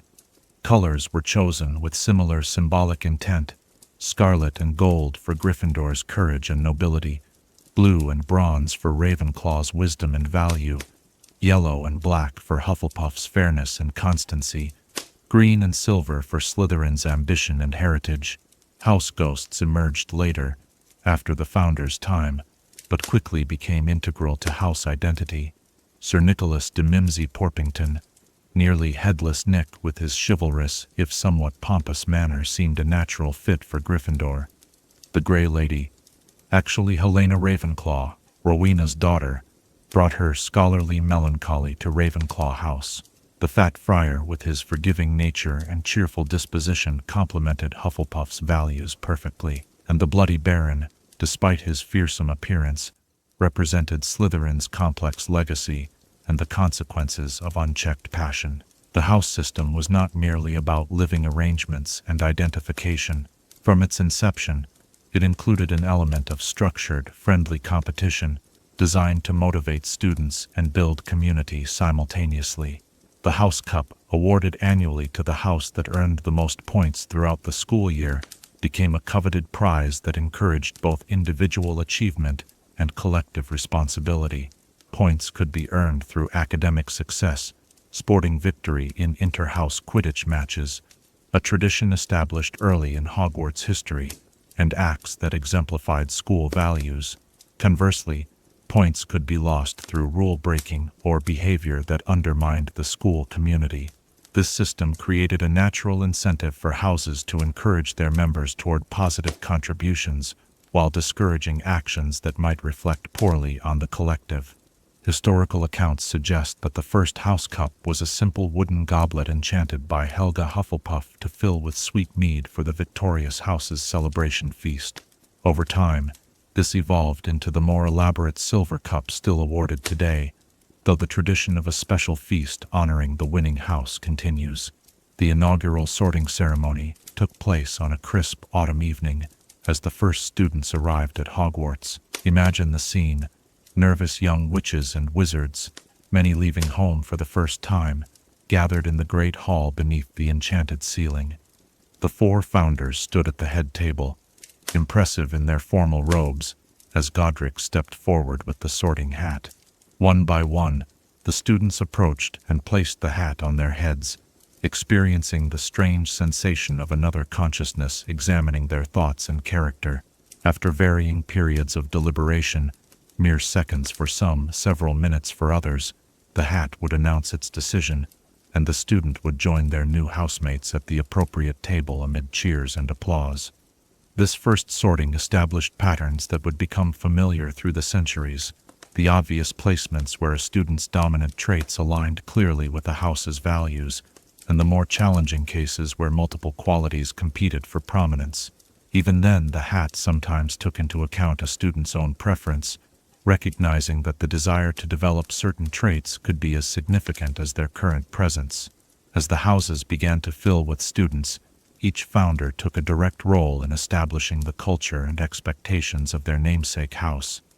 They typically served as the first head of house for their respective groups, personally overseeing discipline, academic progress, and student welfare. This direct involvement allowed them to shape house identity in ways that would persist long after their lifetimes. Godric Gryffindor encouraged his students to challenge themselves, to stand up for their beliefs, and to protect those weaker than themselves. Historical accounts mention house meetings held around the common room fire, where Godric would relate tales of magical heroes who had overcome seemingly impossible odds through courage and determination. These stories, some drawn from his own adventures and others from magical history, helped establish the Gryffindor ethos of boldness in the face of adversity. Rowena Ravenclaw instituted regular debates and intellectual competitions among her students, creating a culture that valued not just knowledge but the ability to apply it creatively.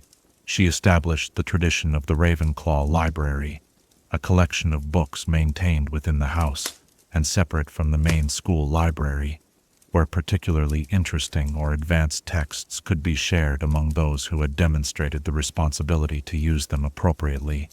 Helga Hufflepuff organized her house with an emphasis on mutual support and collective welfare. She instituted a mentoring system whereby older students would guide and assist younger ones, creating bonds across age groups and ensuring that no student felt overlooked. The Hufflepuff Common Room became known for its inclusive atmosphere, where students gathered to share homely comforts like hot chocolate and freshly baked treats, often prepared with Helga's own recipes. Salazar Slytherin cultivated a more hierarchical structure, encouraging competition within his house as preparation for the wider competitions of life. He established a system of internal recognition for those who demonstrated exceptional cunning or achievement, creating incentives for ambition, while ensuring that individual success contributed to house prestige. His students learned to form strategic alliances, to identify and exploit advantages, and to present a united front to the other houses regardless of internal rivalries. As the house system developed, the founders recognized both its strengths and potential weaknesses. The risk of division was real, that students might form such strong attachments to their houses that inter-house cooperation would suffer. To counter this tendency, they established traditions that brought the houses together regularly. The shared meals in the Great Hall ensured daily interaction across house lines. Mixed classes, where students from different houses learned together, provided opportunities for collaboration that transcended house loyalty. School-wide events and celebrations created experiences that emphasized Hogwarts unity rather than house division. Nevertheless, house rivalries emerged almost immediately, with particularly intense competition developing between Gryffindor and Slytherin, perhaps reflecting the increasingly strained relationship between their founders. Historical accounts mention several incidents during Hogwarts' early years, where rivalry spilled over into conflict, requiring intervention from the founders themselves. Despite these challenges, the benefits of the house system quickly became apparent. Students found community more easily in smaller groups than would have been possible in the school as a whole.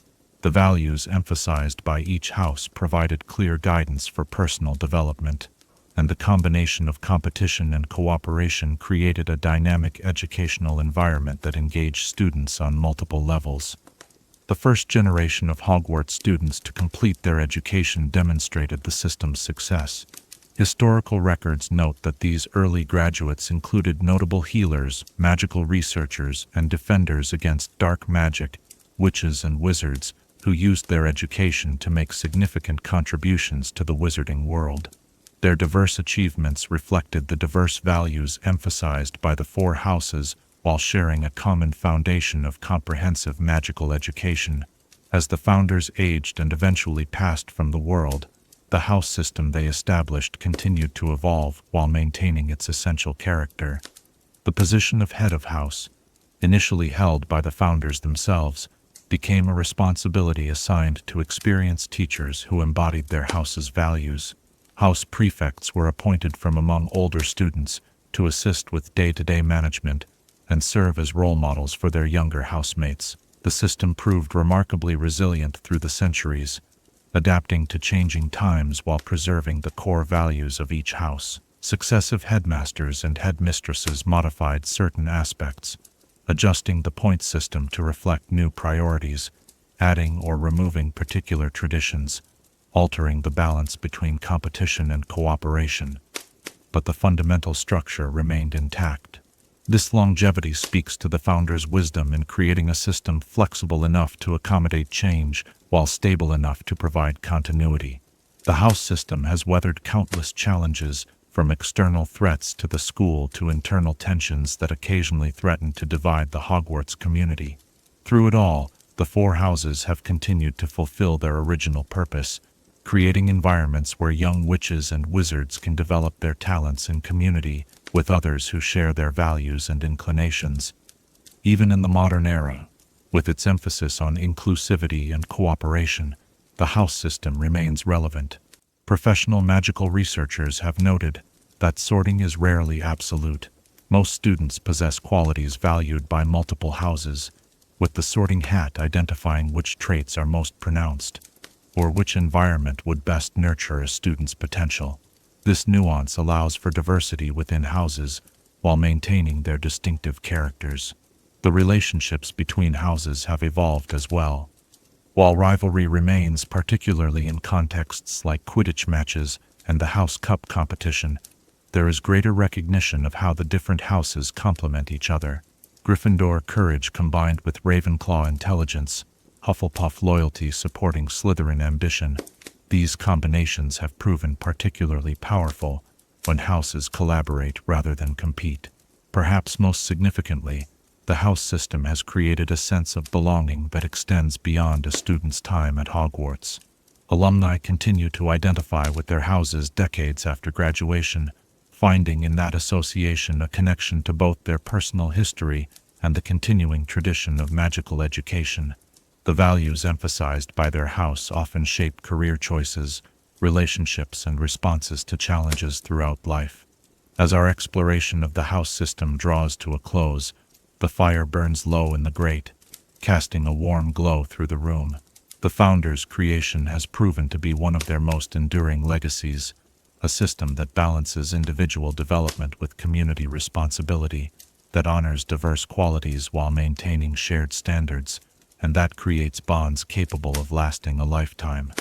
As sleep begins to claim you, consider this: which house might the sorting hat select for you, not based merely on qualities you already possess, but on the virtues you most aspire to develop in yourself, and how might that environment shape the wizard or witch you could become? Chapter 8. Early Curriculum Development. Ancient knowledge whispers from parchment pages as we delve into the intellectual foundations of Hogwarts School. As night deepens around us and the candle flickers with tales of magic long past, let us explore how the founders crafted the educational framework that would shape generations of witches and wizards, a curriculum born in an age of persecution that would evolve into the comprehensive magical education we know today. With the castle constructed and the house system established, the four founders faced perhaps their most significant challenge: determining exactly what and how to teach their students. In the 10th century, magical education was typically conducted through individual apprenticeships or within family traditions, with knowledge passed directly from master to pupil. The concept of standardized courses of study for large groups of students was revolutionary in the wizarding world. Imagine the founders gathered in what would become the staff room, surrounded by scrolls, ancient texts, and magical artifacts, as they debated which branches of magic deserved formal instruction, and which techniques would best convey such knowledge to young minds. Their discussions were not merely academic, but shaped by urgent practical considerations. In an era when magical folk faced persecution, what skills would young witches and wizards need most to survive and thrive? The earliest Hogwarts curriculum reflected the founders' diverse expertise and the practical necessities of the time. With no Ministry of Magic to regulate magical education, they had complete freedom to determine what constituted essential magical knowledge. The subjects they established would form the core of wizarding education for centuries to come, though their content and teaching methods would evolve significantly over time. Transfiguration was among the first disciplines formally organized as a course of study, while wizards had been transforming objects, animals, and occasionally themselves since ancient times. Godric Gryffindor and Rowena Ravenclaw collaborated to develop a systematic approach to teaching this complex branch of magic. Godric contributed practical experience with combat transfigurations, while Rowena provided theoretical framework that made the subject accessible to beginners. Their early transfiguration curriculum began with simple transformations, changing matchsticks to needles, buttons to beetles, and similar exercises that introduced students to the basic principles of matter manipulation.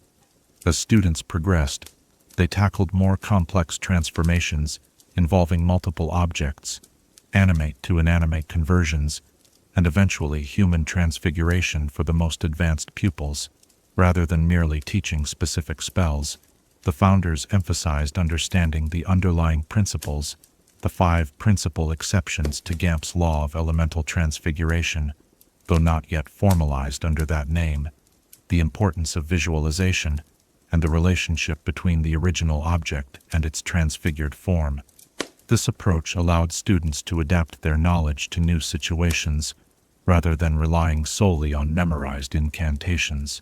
Charms, the branch of magic concerned with adding properties to objects or creatures, was primarily developed by Helga Hufflepuff and Rowena Ravenclaw. Historical accounts suggest Helga was particularly gifted with household and food-related charms, while Rowena excelled in enchantments related to knowledge acquisition and retention. Together, they created a curriculum that balanced practical application with theoretical understanding. Early charms classes at Hogwarts focused initially on fundamental spells for lighting, levitation, and basic object manipulation, techniques useful in daily life regardless of a witch or wizard's chosen path. Students learned not only the wand movements and incantations, but the importance of intent and concentration in achieving consistent results. As they progressed, they encountered more specialized charms for protection, concealment, and enhancement of magical objects. One innovation in the charms curriculum was the introduction of progressive difficulty. Rather than teaching completely different spells as students advanced, the same basic charm might be applied to increasingly challenging objects. A first-year student might levitate a feather, while a 7th year would be expected to control multiple heavy objects simultaneously with the same fundamental spell. This approach reinforced core principles while developing greater precision and magical strength. Potions was primarily Salazar Slytherin's domain, reflecting his renowned expertise in this subtle branch of magic. Unlike spellcasting, which produced immediate and often dramatic effects, potion-making required patience, precision, and understanding of how magical ingredients interacted. Salazar's approach to teaching emphasized these qualities, with students learning to prepare ingredients properly before attempting even simple brews. The early potions curriculum began with healing and utilitarian potions, remedies for common ailments, concoctions to induce sleep or alertness, and brews to enhance the properties of ordinary objects. Safety was emphasized from the beginning, with students learning to recognize dangerous reactions and neutralize cauldron accidents. As students demonstrated sufficient care and skill, they progressed to more powerful and complex potions, including some that Salazar had developed himself. What made Salazar's potions instruction particularly valuable was his insistence on understanding ingredients at a fundamental level. Students learned not just recipes, but why certain components worked together, how preparation methods affected potency, and which substitutions could be made under various circumstances. This comprehensive approach produced brewers capable of innovation rather than mere replication. Herbology as a formal subject was Helga Hufflepuff's particular contribution to the curriculum. Having grown up gathering herbs in the Welsh valleys, she possessed extensive knowledge of both magical and mundane plants and their properties. Her practical approach to education made her ideally suited to teach students how to cultivate, harvest, and utilize the flora essential to so many magical practices.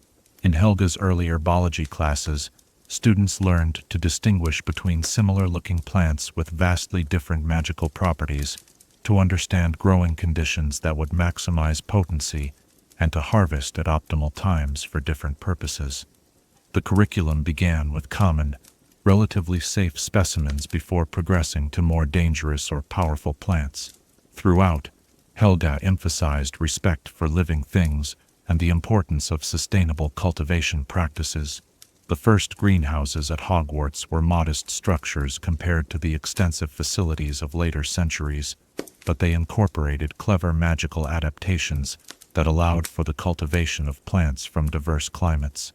Helga's enchantments created microclimates within a single greenhouse, enabling students to observe and tend plants that would naturally grow thousands of miles apart. Defense against the dark arts, though not yet known by that name, emerged from collaboration between Godric Gryffindor and Salazar Slytherin during the early years of Hogwarts. Despite their philosophical differences regarding student selection, both recognized the importance of teaching young witches and wizards to protect themselves in a world where both magical and non-magical threats abounded. The early defensive curriculum focused primarily on practical protective spells, counter-curses, and recognition of dark creatures. Godric contributed combat techniques and direct defensive magic, while Salazar provided insight into subtle curses and how to detect and counter them. Students learned shield charms, stunning spells, and how to recognize when they were being magically influenced or attacked. This early version of defense against the dark arts carried a somewhat different emphasis than the modern subject. With no centralized magical government to regulate dark magic, the distinction between defensive and offensive spells was less clearly defined. Students learned certain spells that would later be classified as dark magic, under the philosophy that understanding such magic was essential to defending against it. Astronomy held a significant place in the early Hogwarts curriculum, reflecting its importance to many branches of magic. Rowena Ravenclaw, with her love of knowledge that transcended the merely practical, established regular nighttime observations of celestial bodies. Students learned to chart star movements, predict planetary alignments, and understand how these cosmic forces influenced magical potency.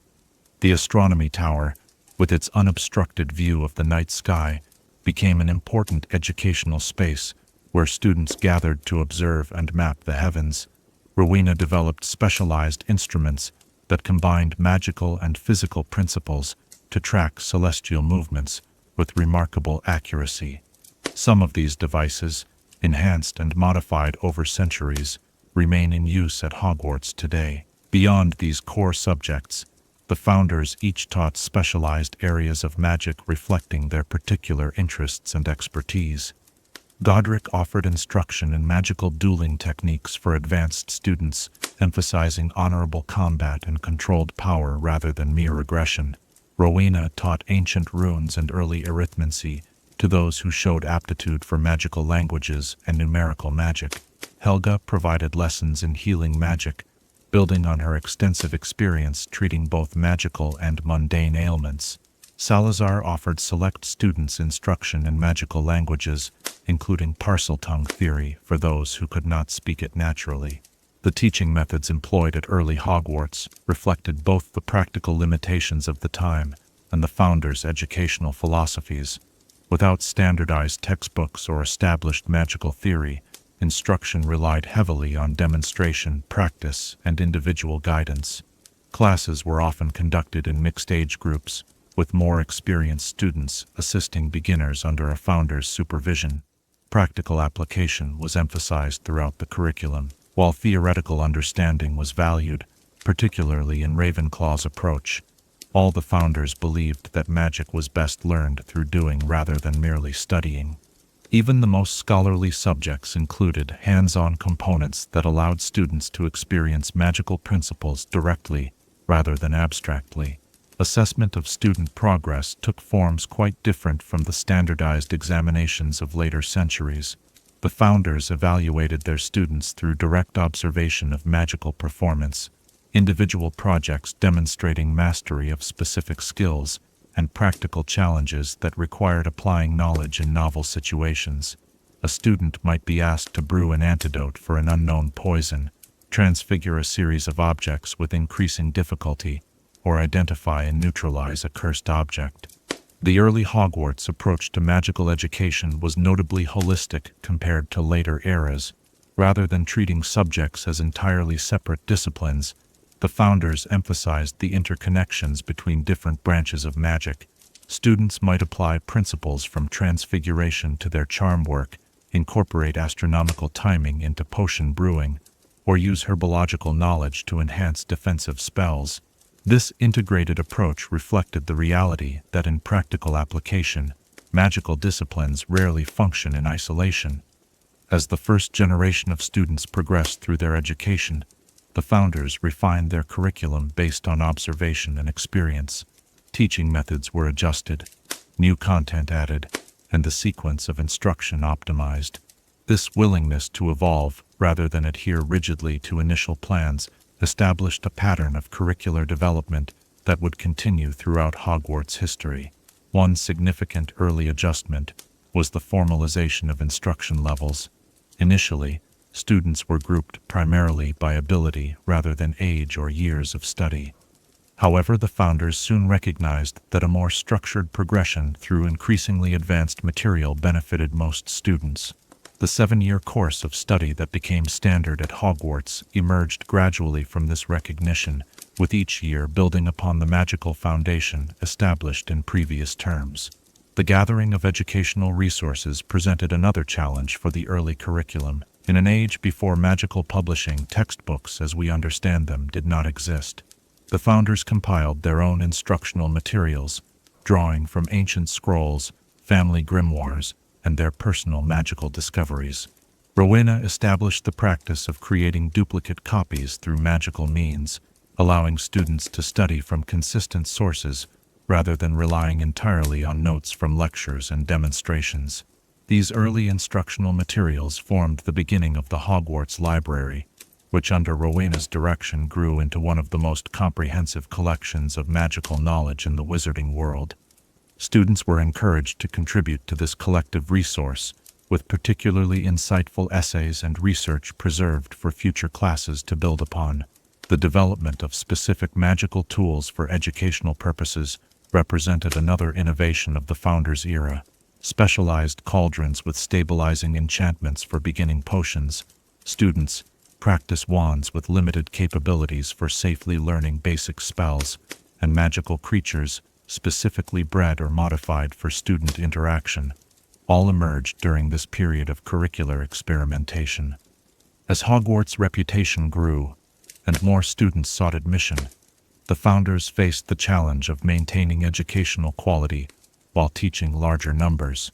Their solution established a pattern that would continue for centuries: the recruitment of particularly talented graduates as apprentice teachers, who could eventually take on classes of their own under a founder's supervision. This approach ensured continuity of educational philosophy, while allowing the curriculum to expand beyond what 4 individuals could teach directly. The founders also recognized that not all students required or desired the same magical education, while ensuring that all received fundamental training in core magical disciplines. They established options for specialization in later years of study. A student particularly drawn to magical creatures might receive additional instruction in that area, while another with an affinity for healing magic could focus their studies accordingly. This approach to specialization represented a significant departure from the traditional apprenticeship model, where a young witch or wizard typically trained in a single branch of magic under one master. At Hogwarts, students received comprehensive magical education while still developing their particular talents, a balance that proved remarkably effective in producing well-rounded yet specialized magical practitioners. The integration of magical theory with ethical instruction formed another distinctive aspect of the early Hogwarts curriculum. All 4 founders, despite their differences regarding student selection, agreed that magical power without moral guidance posed dangers to both the individual wizard and the wider community. Consequently, discussions of appropriate magical use were woven throughout practical instruction, rather than treated as a separate subject. Godric emphasized courage and integrity in magical application, teaching that true bravery included knowing when not to use one's power. Rowena stressed the responsibility that came with knowledge, encouraging students to consider the broader implications of magical innovation. Helga focused on empathy and community welfare, demonstrating how magic could heal and support, rather than merely impress or dominate. Even Salazar, often remembered primarily for his blood status prejudice, taught his students that ambition required self-discipline and careful judgment about which goals were worthy of pursuit. As the years passed, and Hogwarts became established as the premier institution for magical education in Britain, the curriculum continued to evolve. New discoveries in magical theory were incorporated, teaching methods refined, and subjects expanded or specialized. Yet the fundamental approach established by the founders, balancing theory with practice, emphasizing understanding over mere technique, and integrating ethical considerations with magical instruction, remained at the heart of Hogwarts education. The growing rift between Salazar and the other founders, culminating in his eventual departure from the school, inevitably affected curricular development. Certain areas of magical study that Salazar had championed, particularly those related to what would later be classified as dark arts, received less emphasis after his exit. However, his contributions to potions instruction and the study of magical languages remained fundamental to the Hogwarts curriculum. Following Salazar's departure, the remaining founders faced the challenge of adapting the curriculum to compensate for his absence. Portions of his teaching responsibilities were distributed among them according to their expertise, while other areas required recruiting new instructional talent. This period of adjustment established patterns for curricular adaptation that would serve Hogwarts well during subsequent transitions throughout its history. By the time the founders reached the end of their teaching careers, the Hogwarts curriculum had evolved from an experimental educational approach to a comprehensive system for magical instruction. The subjects they established, the teaching methods they developed, and the educational values they championed created a foundation that would support a millennium of magical education. Subsequent headmasters and teachers would build upon this foundation, adding new subjects as magical knowledge expanded and refining teaching methods as pedagogical understanding advanced.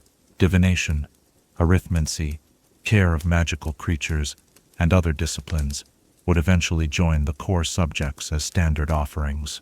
The introduction of standardized examinations like OOWLs and NEWT would formalize assessment in ways the founders might not have envisioned. Yet for all these changes, the essential character of Hogwarts education remained remarkably consistent with the founders' original vision. The emphasis on practical application alongside theoretical understanding, the integration of ethical considerations with magical instruction, and the balance between core knowledge and specialized development have continued to define the Hogwarts approach to magical education across the centuries. This continuity stands as perhaps the most significant achievement of the founders' curricular development, creating an educational framework flexible enough to incorporate new magical discoveries and teaching techniques, while maintaining consistent values and standards. In a very real sense, every Hogwarts student, whether attending in the founders' time or the present day, participates in an educational tradition that stretches back unbroken to those first experimental classes. As our exploration of early curriculum development draws to a close, the candle burns low, casting gentle shadows across ancient books, whose pages still hold the echoes of the founders' wisdom.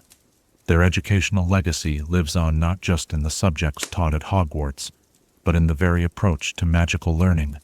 The belief that magic is best understood through both mind and hand, that knowledge carries responsibility, and that education should develop not just magical skill but character.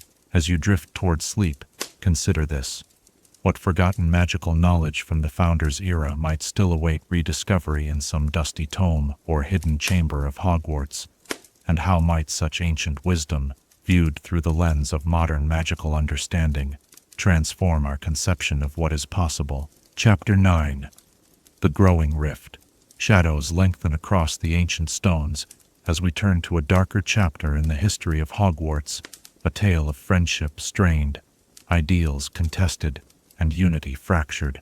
The soft crackle of the fire seems to whisper secrets from centuries past as we explore how the four brilliant minds who joined together to create the greatest school of witchcraft and wizardry found themselves increasingly divided by their convictions. For several years after Hogwarts' founding, the school flourished under the combined guidance of its four creators. Students arrived from across Britain, eager to learn in this unprecedented gathering of magical knowledge. The castle hummed with the energy of young witches and wizards discovering their abilities, the founders' vision of a sanctuary for magical education seemingly realized in full. Yet beneath this apparent harmony, philosophical differences that had been present from the beginning gradually deepened into more troubling divisions.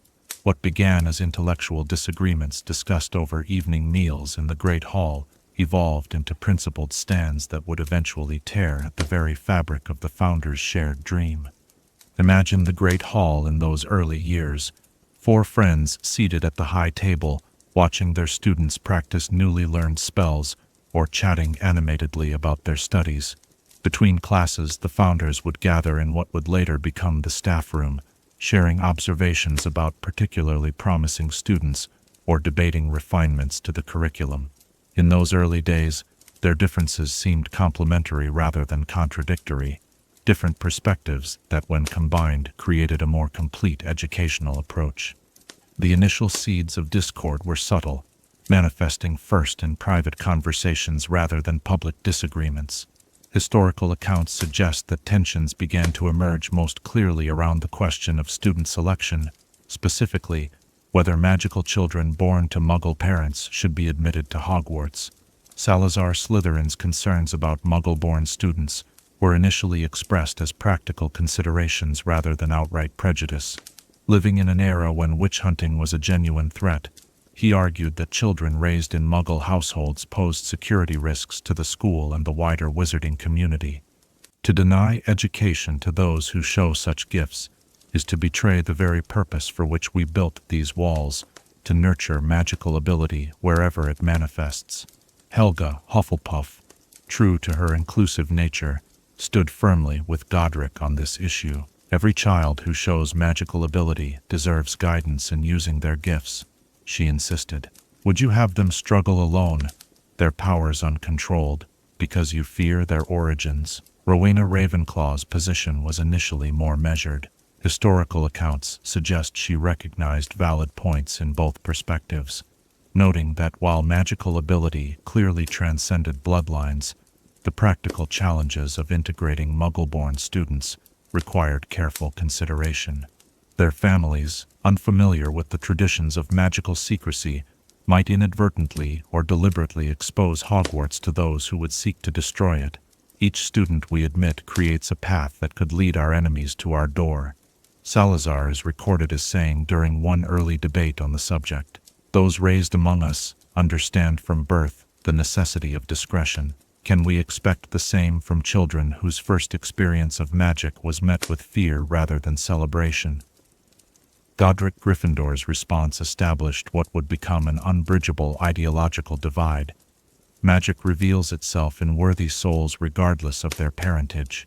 The question before us is not whether these children deserve education, she reportedly stated, but how we can provide it while ensuring the safety of all. This philosophical disagreement might have remained manageable had external events not intensified the founders' concerns. Several incidents in the early years of Hogwarts' operation seem to validate Salazar's fears. Historical records mention at least 2 occasions when Muggle relatives of students discovered the school's general location, leading to dangerous situations that required magical intervention to resolve. In one particularly traumatic case, the father of a Muggle-born witch led a group of villagers to the edges of the Hogwarts grounds, intent on driving out the devils that had possessed the children within. Only the combined magical powers of all 4 founders prevented a tragedy, with memory charms applied to the intruders and additional protective enchantments placed around the school's perimeter. Such incidents hardened Salazar's position. What had begun as cautious concern evolved into conviction that Muggle-born students represented an unacceptable risk. His proposed solution, limiting admission to students from established wizarding families, sparked increasingly heated debates among the founders. The disagreement soon extended beyond student selection to affect other aspects of school operations. Salazar began to advocate for a more segregated approach to housing students, suggesting that the children of wizarding families should be taught separately from those with Muggle parentage. He argued for a curriculum that more explicitly addressed the perceived threats from the Muggle world, including more aggressive defensive magic than his colleagues deemed appropriate for young students. As the rift widened, the impact on the school community became impossible to ignore. Students, particularly those in Slytherin House, became aware of their founder's views and began to reflect them in their interactions with peers. The first instances of the term mudblood, that most offensive slur against Muggle-born witches and wizards, appear in accounts from this period, though historical records indicate Salazar himself did not use the term publicly. Godric's response to these developments was characteristically direct. Historical accounts suggest she made particular efforts to support Muggle-born students, helping them navigate both the magical world and their complicated relationships with their non-magical families. Rowena, ever the analytical thinker, attempted to find rational compromises. She proposed enhanced security measures that might address Salazar's concerns while maintaining open admission, including more extensive screening of prospective students' family situations and additional protective enchantments for those traveling between Hogwarts and Muggle communities. In house meetings, he emphasized that courage included standing up for those treated unjustly, regardless of background. He began to deliberately pair Gryffindor and Slytherin students in certain activities, forcing interaction across the growing social divide, and he became increasingly vocal in his opposition to Salazar's views, leading to arguments that sometimes echoed through the castle corridors. Helga worked to maintain a sense of community, despite the tensions, organizing school-wide celebrations that brought students from all houses together, and personally counseling those who felt caught in the middle of the founder's disagreements. If you cannot teach all our students with equal commitment, perhaps you should not teach at all. Salazar's response was equally pointed. Not all vessels are worthy of the most precious contents. Some knowledge is too valuable and too dangerous to entrust to those whose loyalties are divided. This exchange marked a turning point in the founders' relationship. What had been passionate disagreement hardened into personal animosity, at least between Godric and Salazar. The two wizards who had once been close friends now avoided direct interaction when possible, communicating through Rowena or Helga when school matters required collaboration. For a time, these practical solutions seemed to ease the tensions, if not resolve the underlying philosophical divide. The situation might have reached a stable if imperfect equilibrium had it remained limited to the question of Muggle-born admission. However, as often happens when fundamental values clash, the conflict began to spread into other areas of school governance and curriculum. Salazar increasingly questioned teaching certain advanced magic to students he deemed untrustworthy, primarily those of Muggle parentage, but eventually including those from wizarding families who openly supported Muggle-born inclusion. He began to teach certain techniques exclusively to a select group of Slytherin students, creating what amounted to a curriculum within a curriculum. This selective teaching approach directly contradicted the egalitarian principles the other founders, particularly Helga, considered fundamental to Hogwarts' mission. When discovered, it led to a confrontation in which Godric accused Salazar of betraying their shared vision for the school. "We built these walls to share magical knowledge, not hoard it," Godric reportedly declared. The atmosphere within Hogwarts grew increasingly tense. Students became aware of the division among their teachers, with some taking sides in ways that created rifts within the student body. House rivalries, initially conceived as healthy competition, took on a more antagonistic character, particularly between Gryffindor and Slytherin. Rowena and Helga found themselves in the difficult position of mediators, attempting to maintain the school's educational mission while navigating the growing hostility between their colleagues. Historical accounts suggest they considered various interventions, including a proposed sabbatical period, during which both Godric and Salazar would temporarily leave Hogwarts to allow tensions to subside. Before any such plan could be implemented, however, events reached a breaking point. The specific incident that finally shattered the founders' fragile coexistence is described somewhat differently in various historical sources, but the essence remains consistent across accounts. During a winter feast in the Great Hall, approximately a decade after Hogwarts' founding, a Muggle-born student from Gryffindor House demonstrated an advanced spell that Salazar had apparently taught exclusively to his favored Slytherin pupils. When questioned about how he had learned the technique, the student revealed that a Slytherin friend had shared the knowledge despite instructions to keep it restricted. Salazar, furious at this perceived betrayal, publicly reprimanded both students. Godric immediately intervened, defending the free exchange of magical knowledge among students as perfectly aligned with Hogwarts' purpose. The disagreement escalated rapidly, with both founders drawing wands before Rowena's quick thinking raised a temporary barrier between them. With those words, Salazar Slytherin left the Great Hall. By morning, he had gathered his personal possessions and departed Hogwarts entirely. The castle that had been built by four now stood with only 3 of its founders remaining. The immediate aftermath of Salazar's departure created significant challenges for the remaining founders. Practical matters had to be addressed immediately. His teaching responsibilities redistributed, his administrative duties reassigned, his personal chambers secured. In the tense silence that followed, Salazar reportedly looked around the Great Hall, at his fellow founders, at the students frozen in shock at witnessing such conflict among their teachers, at the enchanted ceiling reflecting a night sky now clouded and turbulent, and made his decision. If this is what Hogwarts is to become, a place where the most precious magical knowledge is treated carelessly, where no distinction is made between those raised to respect our ways and those who come to us from those who would burn us at the stake, then it is no longer a place where I can teach. Rowena took over most of his advanced classes, while Helga assumed responsibility for the younger Slytherin students who had lost their house head and mentor. Beyond these logistical concerns lay the more profound challenge of addressing the ideological rift that now physically divided the school's creators.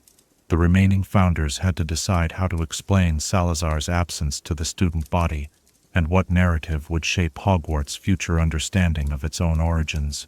Historical accounts suggest that Godric initially favored a direct approach, openly discussing the philosophical differences that had led to the separation. Helga, concerned about the impact on Slytherin students who might feel their house identity threatened, advocated for a more measured explanation that acknowledged the departure while emphasizing the continuing validity of Slytherin house within Hogwarts. Rowena, with her characteristic foresight, recognized that this moment would define Hogwarts' relationship with its own history for generations to come. The version of events presented to students would shape not just current house relations, but the school's long-term identity. She proposed a nuanced approach that acknowledged the founders' differing visions while emphasizing the values that Hogwarts would continue to uphold, particularly the belief that magical education should be available to all who demonstrated the ability, regardless of parentage. In the end, the explanation given to the student body acknowledged that Salazar had chosen to leave due to differences with the other founders regarding admissions policies. Students were assured that Slytherin House would continue as an integral part of Hogwarts, honoring its founders' emphasis on ambition and cunning, while incorporating these qualities into the school's broader mission of comprehensive magical education. For the students of Slytherin House, this was a particularly difficult period of adjustment. Some, especially those from families with strong blood purist views, considered following their founder in departing Hogwarts. Others felt torn between loyalty to Salazar's expressed values and their attachment to the school itself. A few, perhaps more insightful than their years might suggest, recognized that Hogwarts offered educational opportunities they could not find elsewhere, regardless of ideological disagreements. Helga devoted particular attention to supporting Slytherin students during this transition.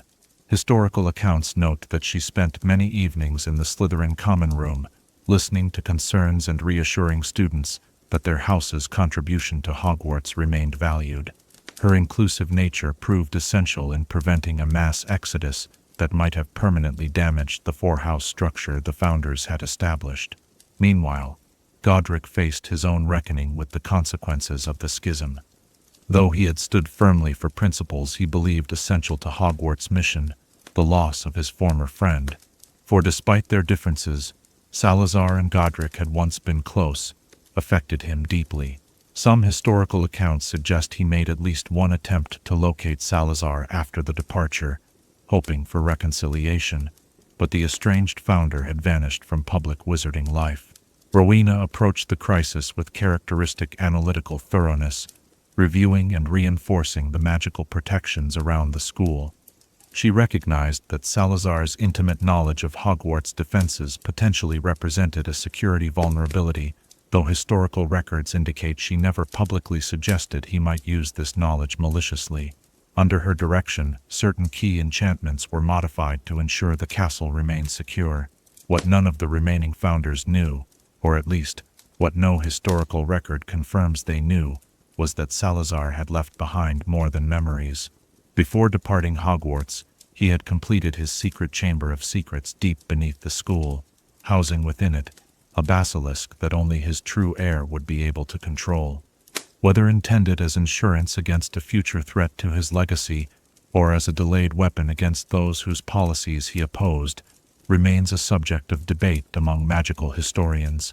In the years following Salazar's departure, the three remaining founders worked to maintain and strengthen Hogwarts, despite the loss of one of its creators. The curriculum was adjusted, administrative responsibilities redistributed, and new teachers gradually recruited to fill gaps in expertise. Externally, the school continued to function effectively, its reputation for magical education growing despite, or perhaps because of, its commitment to teaching students regardless of ancestry. Internally, however, the impact of the schism lingered. The rivalry between Gryffindor and Slytherin houses intensified, with each successive generation of students inheriting and sometimes amplifying the philosophical divide that had separated their founders. The values Salazar had championed, ambition, cunning, self-preservation, remained integral to Slytherin identity, but increasingly these qualities were associated with blood purism as well, despite the remaining founders' efforts to separate the house's essential character from its founders' more controversial views. This complex legacy would shape Hogwarts for centuries to come.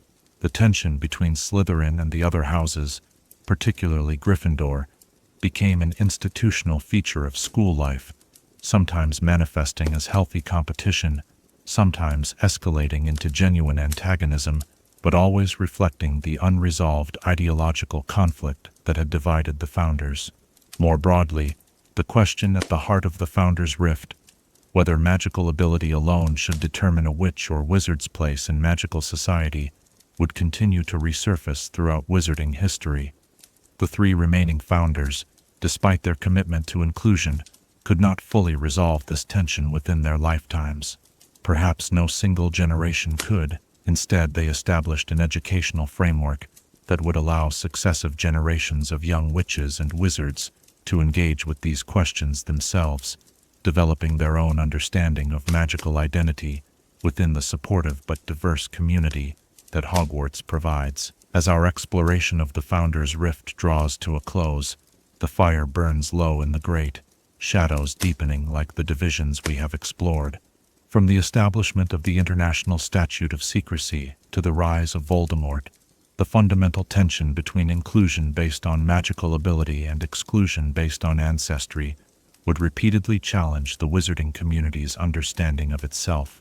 In this sense, the growing rift among Hogwarts founders represents more than a personal or institutional conflict. It embodies a fundamental question about wizarding identity that remains relevant a millennium later. Are we defined primarily by our magical abilities which transcend bloodlines, or by our heritage and traditions which connect us to a specific magical history? The castle stands as testimony to both the creative power of collaboration and the destructive potential of ideological conflict. Four brilliant minds came together to build something remarkable, only to find that shared purpose could not always overcome fundamental differences in values and vision. Yet, in another sense, the founders' disagreement, painful as it was, helped define what Hogwarts would become. By forcing an explicit choice between competing values, the rift compelled the remaining founders to articulate more clearly the principles that would guide the school through the centuries to follow. Out of conflict came clarity, and out of loss, a renewed commitment to the ideal of magical education, accessible to all who showed the ability, regardless of birth. As you drift toward sleep, consider this. What unspoken differences of principle might exist in your own time, quietly shaping relationships and institutions until some catalyst forces them into the open? And what wisdom might we gain from the founders' experience when our own deeply held values come into conflict with those of others whose vision we otherwise share? Chapter 10. Slytherin's Departure. The winter moon casts long shadows through frost-etched windows as we delve deeper into the pivotal moment that forever altered the course of Hogwarts history. Tonight, as the wind whispers secrets of ancient betrayals around the eaves, let us examine the fateful departure of Salazar Slytherin, not merely as an ending, but as a complex tapestry of decisions and consequences that would echo through the corridors of the castle for 1,000 years to come. The final confrontation between Salazar Slytherin and the other founders did not erupt without warning, like sudden lightning from a clear sky. Rather, it was the culmination of tensions that had simmered for years, gradually intensifying until they reached a boiling point from which there could be no return to harmony. To understand this pivotal moment fully, we must examine not just the event itself, but the specific circumstances that transformed long-standing disagreements into irreconcilable division. Historical accounts place the final confrontation during the winter solstice feast, approximately a decade after Hogwarts' founding. The Great Hall would have been transformed for the occasion, evergreen boughs adorning the walls, enchanted icicles suspended from the ceiling, magical flames of varying colors dancing in braziers positioned throughout the vast space. The enchanted ceiling would have reflected the clear, cold night outside, stars glittering like diamonds against the velvety darkness. Before the feast began, there were signs that tensions had reached a critical point. Eyewitness accounts recorded in early school histories mention that Salazar had been increasingly withdrawn in the preceding weeks, spending more time in the dungeons and less in the company of his fellow founders. Some students reported seeing him engaged in intense conversations with select members of Slytherin House, particularly those from the oldest pure-blood families. Godric, meanwhile, had become more vocal in his opposition to what he perceived as Salazar's elitist attitudes. During classes, he explicitly praised talented Muggle-born students, making pointed comments about how magical ability clearly transcended ancestry. This behavior, while affirming to many students, created uncomfortable divisions among the student body and further strained relations with Salazar. Rowena and Helga had made several attempts to mediate between their colleagues, arranging private meetings that invariably ended in stalemate. Historical records suggest that Rowena had even proposed a compromise whereby Salazar would be given greater autonomy in how he taught his Slytherin students, in exchange for accepting the continued admission of Muggle-born children to the school. Salazar had rejected this proposal, insisting that the issue was not merely about teaching methods, but about the fundamental security and future of the wizarding community. As students and teachers gathered for the solstice feast, the atmosphere was already charged with unspoken tension. The founders sat at the high table, with Godric and Salazar deliberately separated by Rowena and Helga, a seating arrangement that had become standard in recent months to minimize direct confrontation between the two wizards. The catalyst for the final breach came from an unexpected source.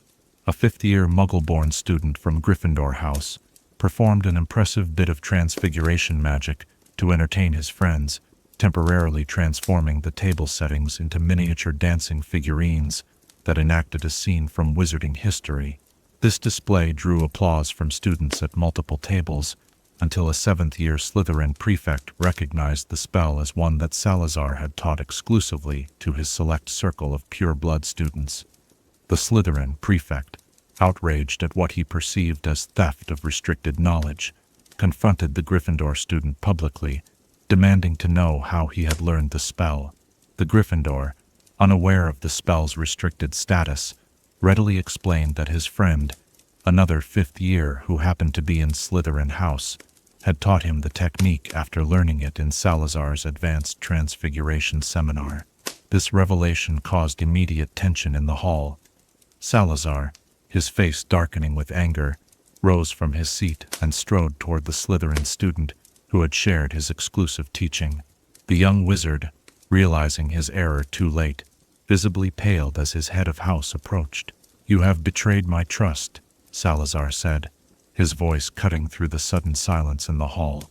"This magic was not yours to share, especially not with those who cannot appreciate its proper heritage." Before the trembling student could respond, Godric was on his feet, moving swiftly to place himself between Salazar and the young Slytherin.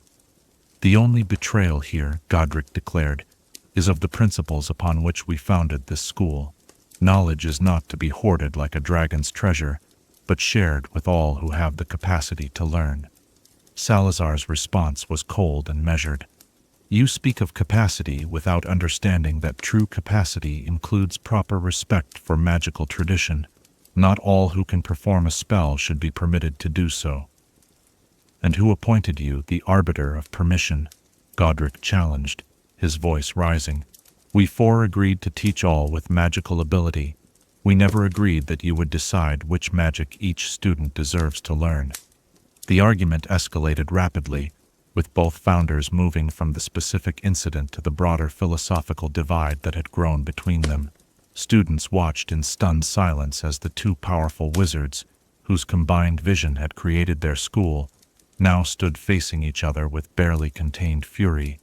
"You would have us hand the most powerful magical knowledge to those whose families have hunted and burned our kind for generations," Salazar said, gesturing toward the Muggle-born students. "You call it inclusion. I name it self-destruction. And you would have us judge children not by their own actions or abilities, but by accidents of birth." Godric countered. "You call it tradition. I name it prejudice." As the exchange grew more heated, both founders drew their wands, not in direct threat, historical accounts are careful to note, but in the heightened emotional state where a wizard's magic begins to respond to strong feelings, even without deliberate casting.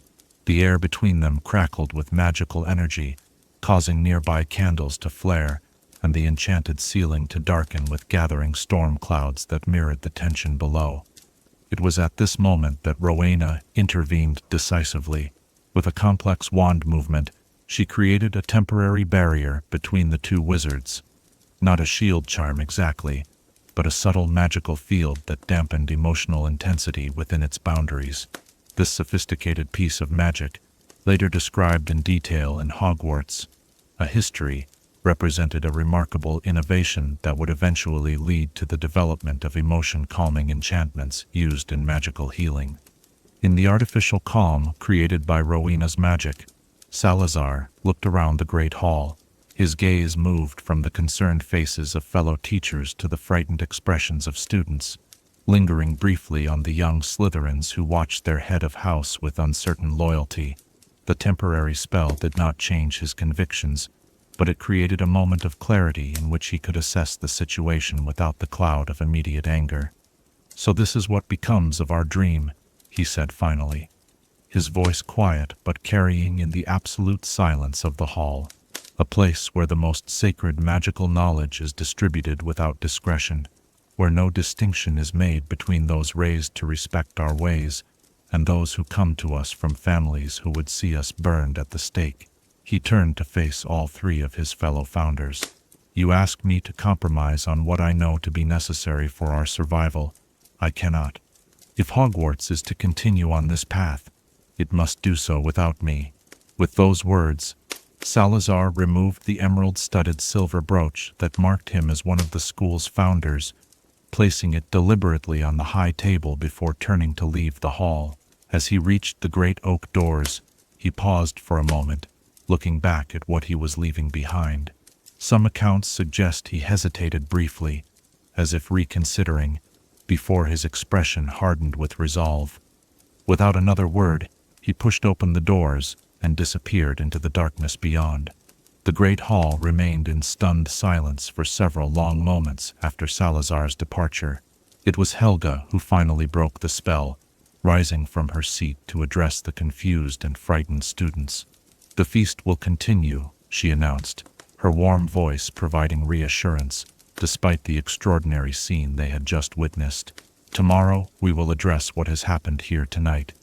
For now, let us remember that Hogwarts remains your home and your school, a place of learning for all who show magical ability." That night, after students had been sent to their dormitories, the 3 remaining founders gathered in Rowena's tower study to assess the situation. The enchanted windows showed heavy snow beginning to fall, as if nature itself marked the end of an era at Hogwarts. "He will return when his anger cools," Helga suggested, though her tone lacked conviction. "This argument has happened before, if never so publicly." "No," Godric said, pacing the circular room with uncharacteristic restlessness. This was different. He made his choice with full awareness, in front of the entire school. His pride will not allow him to return, as if nothing happened. Rowena, seated at her desk with a parchment already half covered in her elegant script, looked up from her work.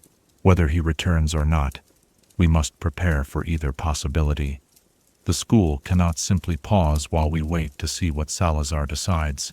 Their immediate concerns were practical, redistributing teaching responsibilities, addressing the leadership vacuum in Slytherin House, and preparing an explanation for the student body. But beneath these logistical matters lay deeper questions about what Salazar might have left behind, and what his departure meant for the future of their shared creation. By morning it became clear that Salazar had not merely left the feast in anger, he had departed Hogwarts entirely. His private chambers had been emptied of personal possessions, though many of the books and magical instruments he had contributed to the school remained. A brief note addressed to the other founders was found on his desk, its contents never fully revealed in historical records, but described as both a farewell and a warning. What none of the remaining founders realized immediately was that Salazar had completed one final project before his departure. Deep beneath the school, accessible only through hidden passages that required Parseltongue to open, he had constructed a secret room housing a basilisk. According to later accounts, Salazar intended this chamber to be opened only by his true heir, who could use the basilisk to purge the school of those he deemed unworthy to study magic.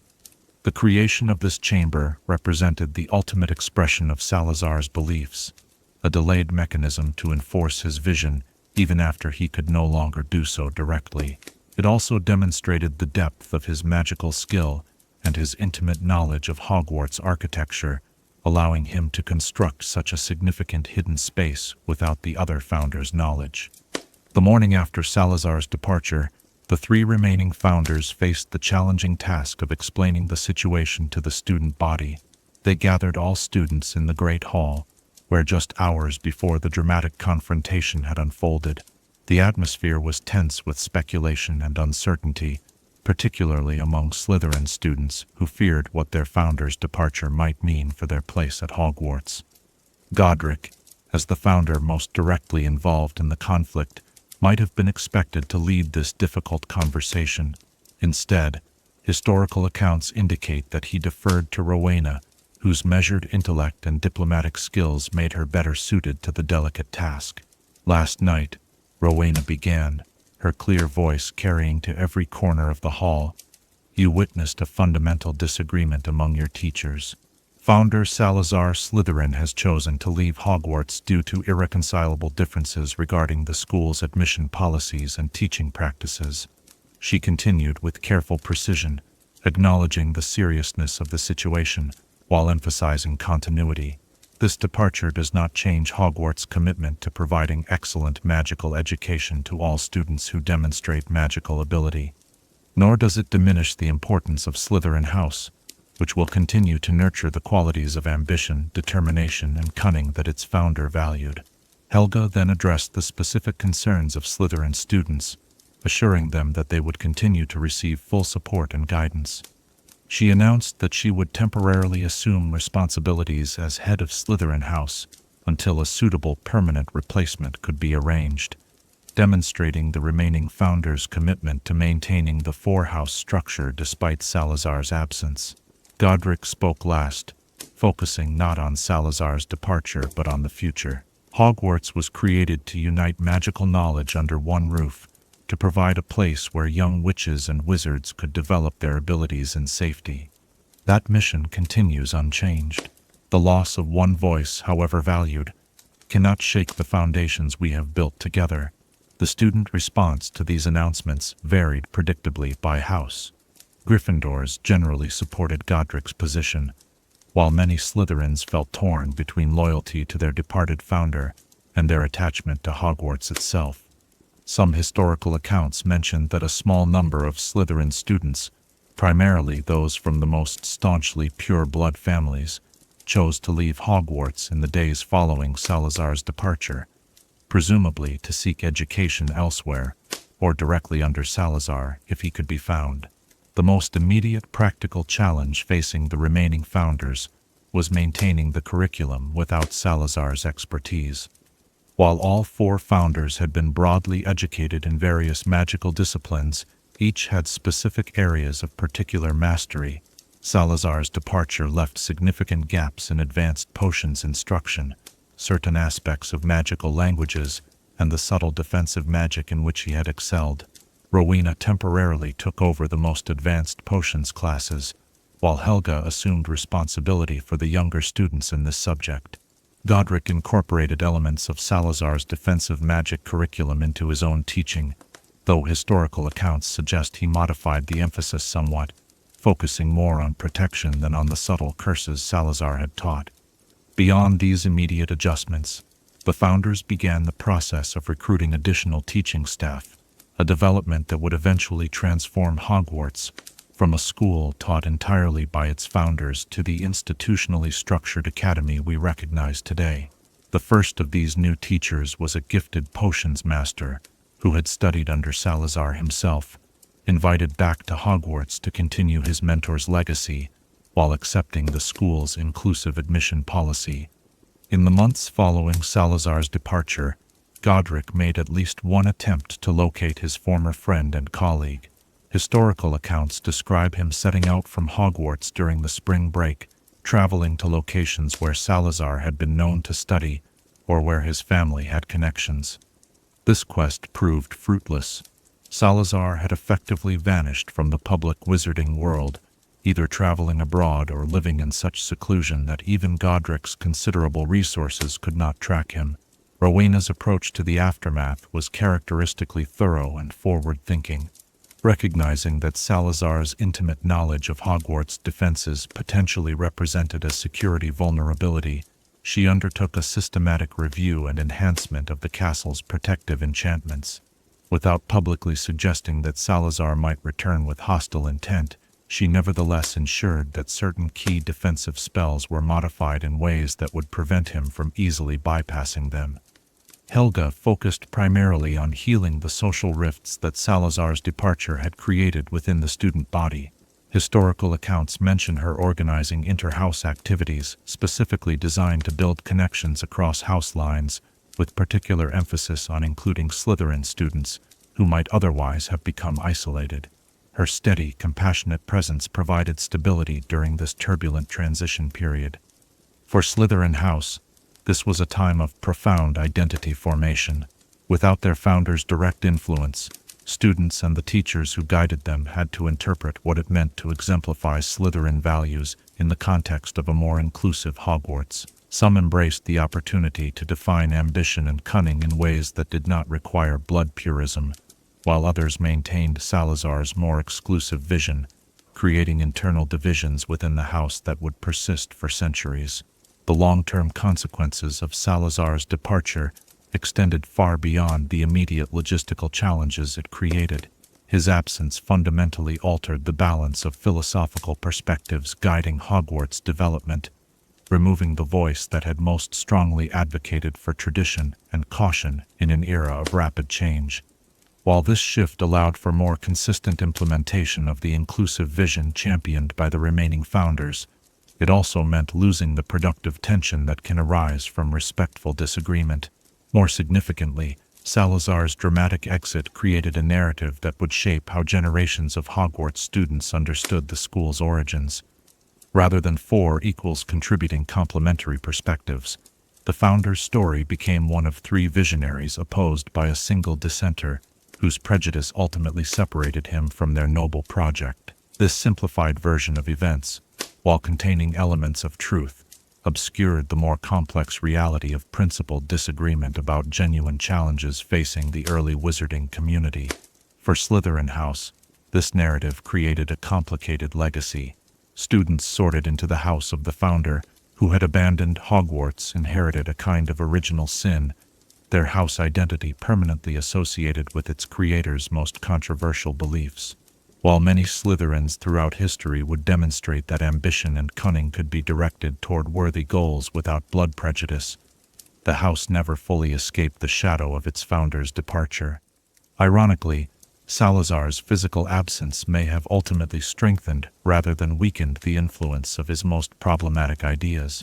Without him present to evolve and perhaps moderate his views through continued dialogue with the other founders, his position became frozen in its most extreme form, preserved and sometimes distorted by those who claimed to follow in his tradition. Had he remained at Hogwarts, engaged in ongoing negotiation with his colleagues, a more nuanced approach to the genuine security concerns he raised might have emerged.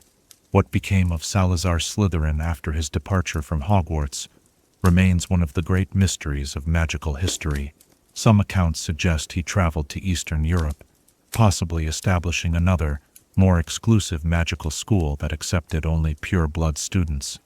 Others claim he retreated to a remote part of the British Isles, continuing to teach small numbers of carefully selected apprentices. The most dramatic tales describe him delving into increasingly dark magic, seeking ways to preserve pure-blood wizarding lines through magical means when his political approach had failed. What seems certain is that he never returned to Hogwarts during the lifetime of the other founders.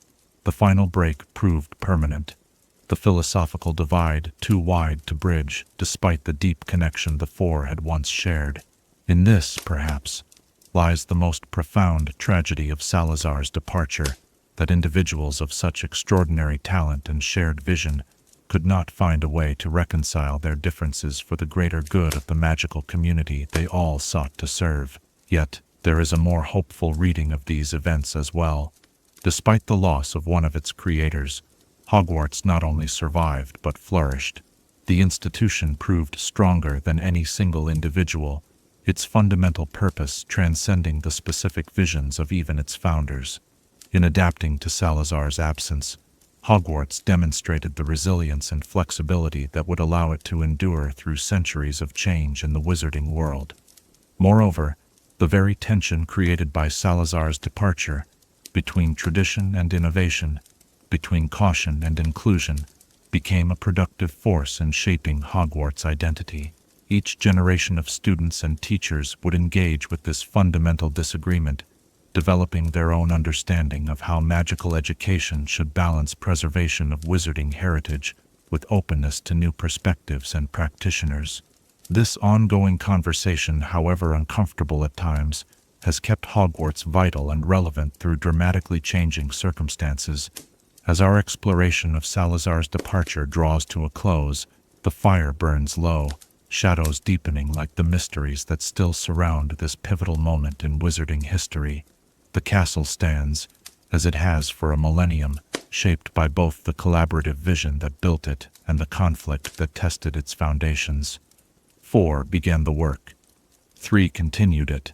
Countless generations have since contributed to its evolution. As sleep begins to claim you, consider this. How might the history of Hogwarts, and indeed the wizarding world itself, have unfolded differently had Salazar found a way to remain despite his differences with the other founders? And what does his inability to do so teach us about the delicate balance between standing firmly for our principles and finding compromise for a greater shared purpose? Chapter 11. Hogwarts. After the founders, dawn light filters through ancient windows as we turn our gaze forward through the corridors of time. The founders' era, with its brilliance, innovation, and ultimately its division, gradually receded into history, yet the castle they built continued to stand, its stones absorbing the magic of countless generations. In the gentle quiet of this morning, let us explore how Hogwarts evolved after its creators passed from the world, establishing traditions that would endure for centuries while adapting to the ever-changing needs of magical education. The transition from a school directly overseen by its founders to the institution we recognize today did not occur suddenly but unfolded gradually over decades. As Godric, Rowena, and Helga aged, they began delegating more responsibilities to carefully selected teachers who shared their educational values. This process, begun of necessity after Salazar's departure, accelerated as the remaining founders recognized their own mortality and the need to ensure Hogwarts would continue beyond their lifetimes. Imagine Hogwarts during this transitional period, the three aging founders still present but increasingly serving as mentors to younger teachers who would carry their vision forward. Students of this era had the rare privilege of learning from both the legendary creators of the school and the rising generation of educators who would shape its future. The castle itself seemed to absorb the founders' magic more deeply with each passing year, the ancient stones humming with enchantments layered and refined over decades. The first significant structural change in Hogwarts governance came with the formal establishment of the position of headmaster or headmistress. Historical records indicate that Godric Gryffindor himself proposed this innovation, recognizing that as the founders' numbers had already diminished from 4 to 3, some central authority would eventually be needed to maintain unity of purpose once they were gone.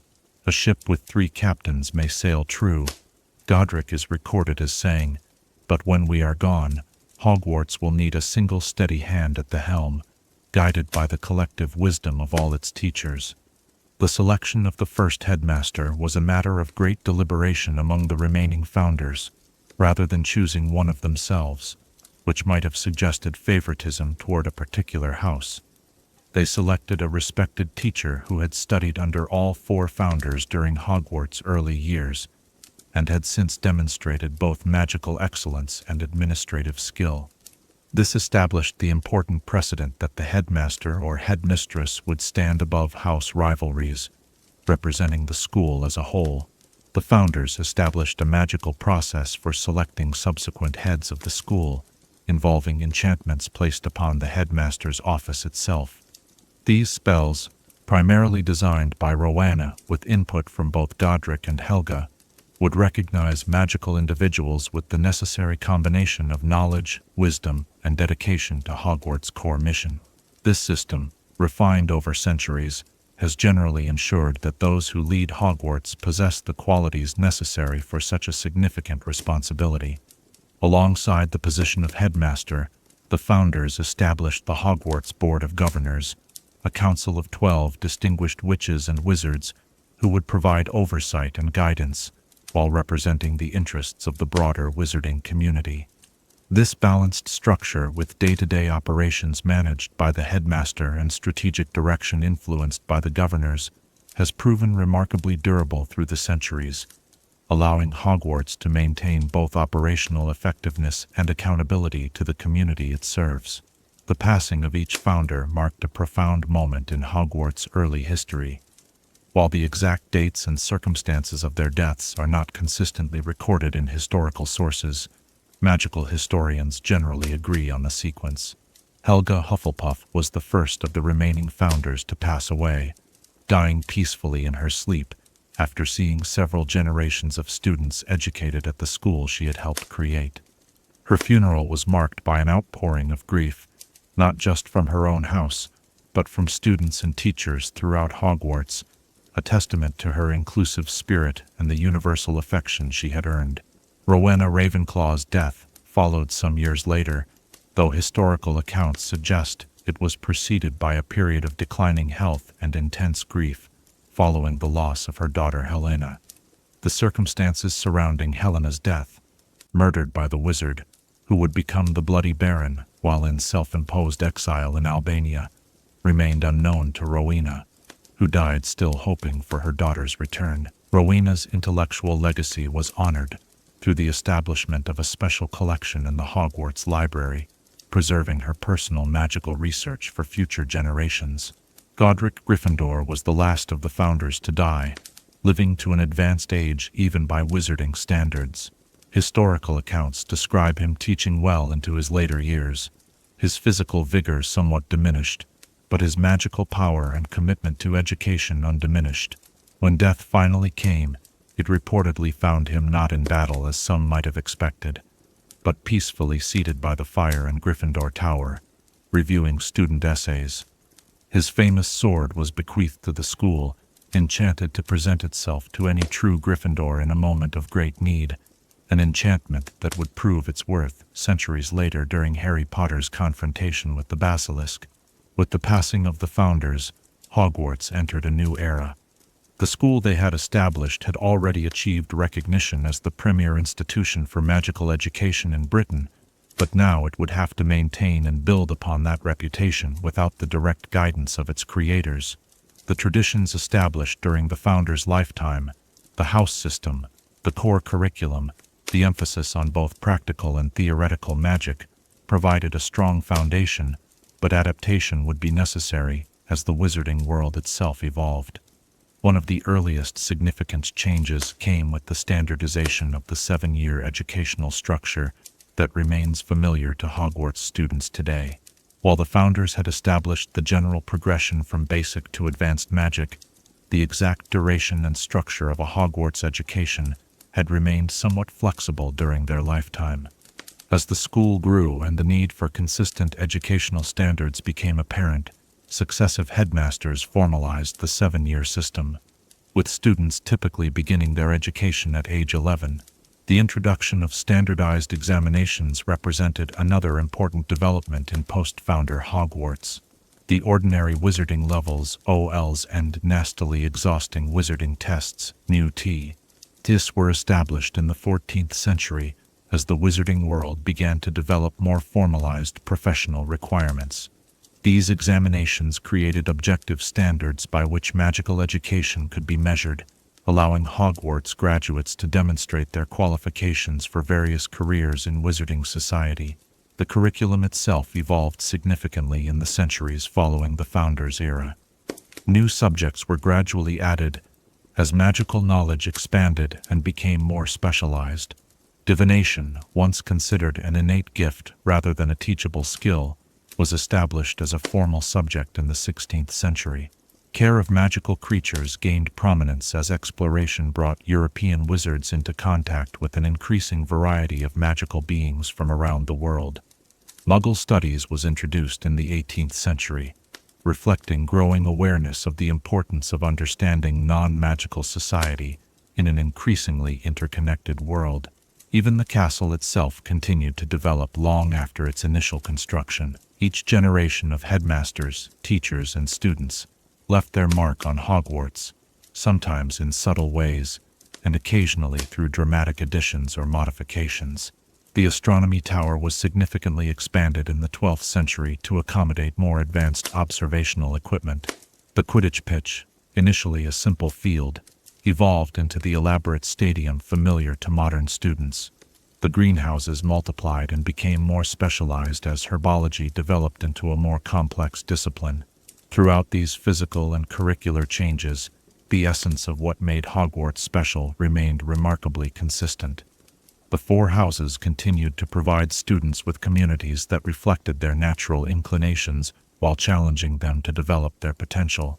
The values championed by the founders, courage, intelligence, loyalty, and ambition, remained central to the Hogwarts experience, interpreted anew by each generation but never abandoned. The house rivalries established during the Founders' era persisted as well, though their intensity and character fluctuated through the centuries. The particularly heated competition between Gryffindor and Slytherin, reflecting the ultimate division between Godric and Salazar, remained a constant feature of Hogwarts life. At times, this rivalry manifested as healthy competition that motivated students to excel. At others, particularly during periods of broader social tension in the wizarding world, it veered into more problematic territory. The position of the Sorting Hat as the arbiter of house placement never diminished, though historical accounts suggest its sorting methods may have evolved subtly over time. In the Founders era, the Hat seems to have placed students primarily according to their dominant traits at the time of sorting. As centuries passed, it appears to have developed a more nuanced approach, sometimes considering potential or preference alongside existing characteristics. This evolution reflects the growing understanding that people are complex beings who cannot be perfectly categorized by any single quality. The development of Hogwarts as an institution cannot be separated from the broader history of the wizarding world. Major historical events inevitably affected the school, sometimes dramatically altering its course. The establishment of the International Statute of Secrecy in 1689, for instance, required significant adjustments to how Hogwarts operated. Security enchantments were enhanced, admission processes modified to ensure earlier identification of magical children from Muggle families, and the curriculum updated to emphasize the importance of maintaining magical secrecy.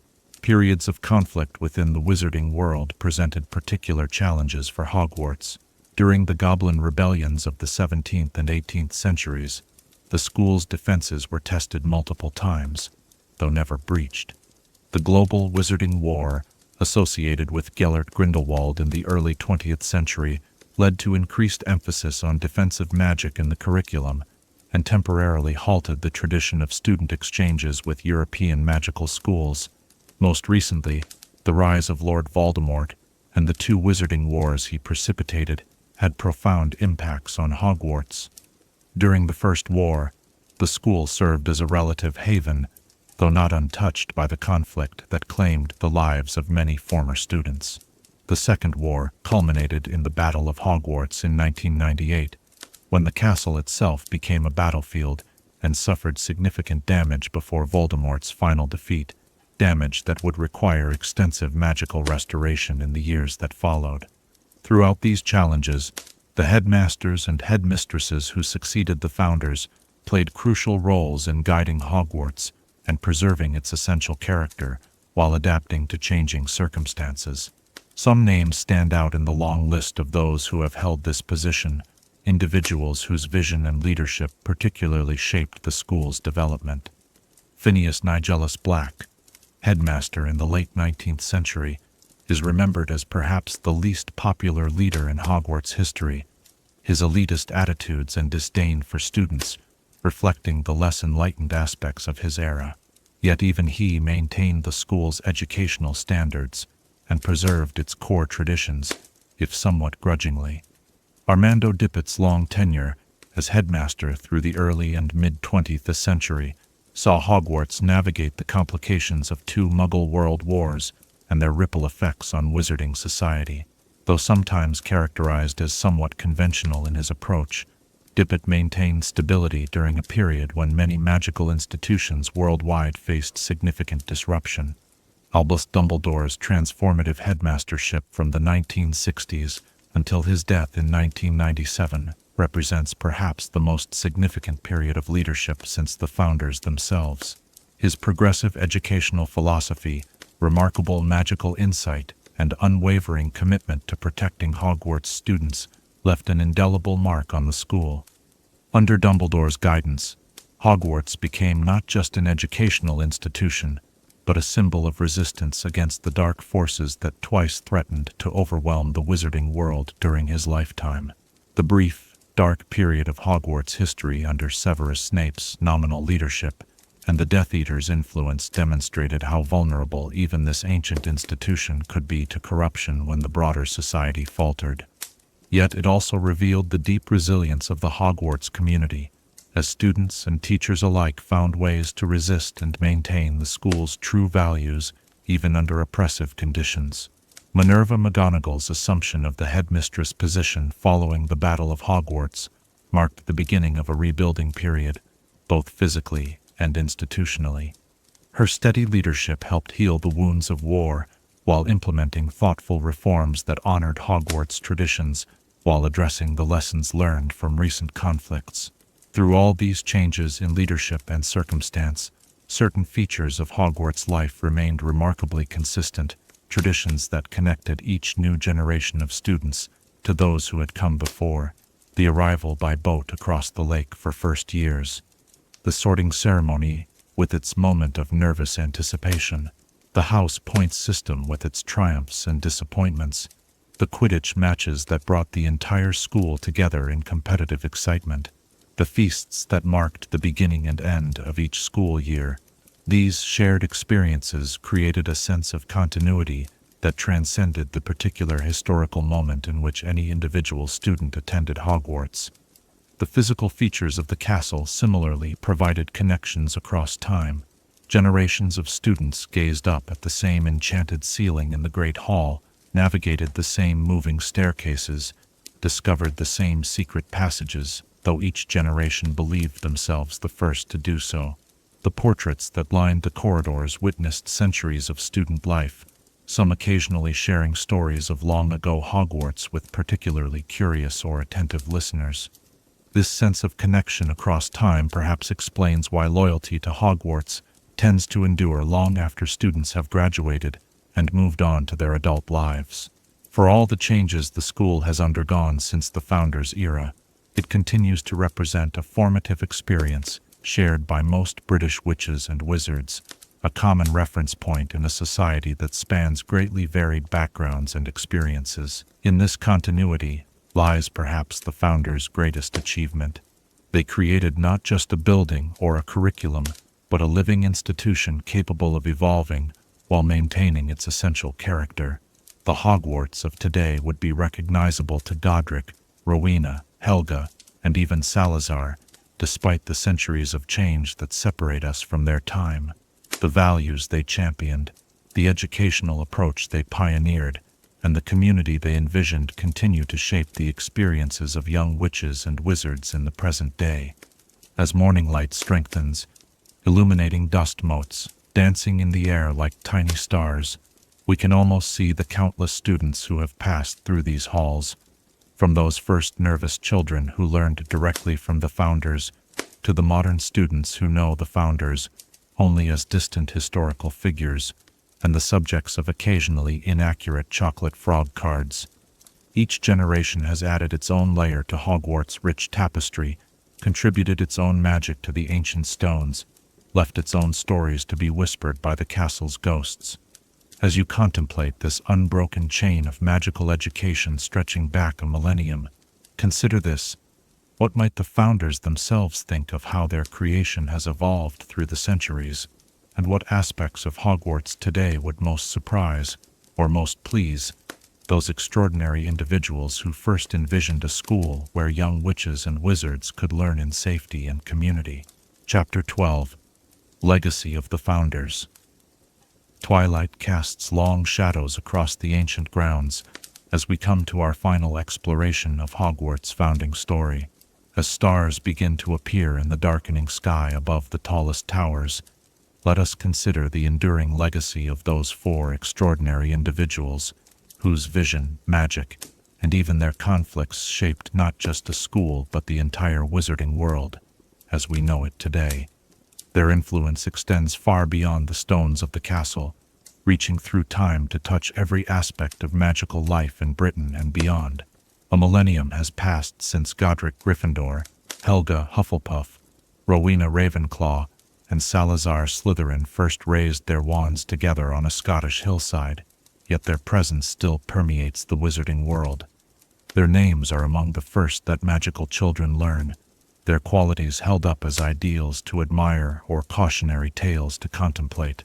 The houses they established continue to shape how generations of young witches and wizards understand themselves and their place in magical society. Perhaps the most immediate aspect of the Founders' legacy lies in the artifacts they left behind, powerful magical objects that have played crucial roles throughout wizarding history.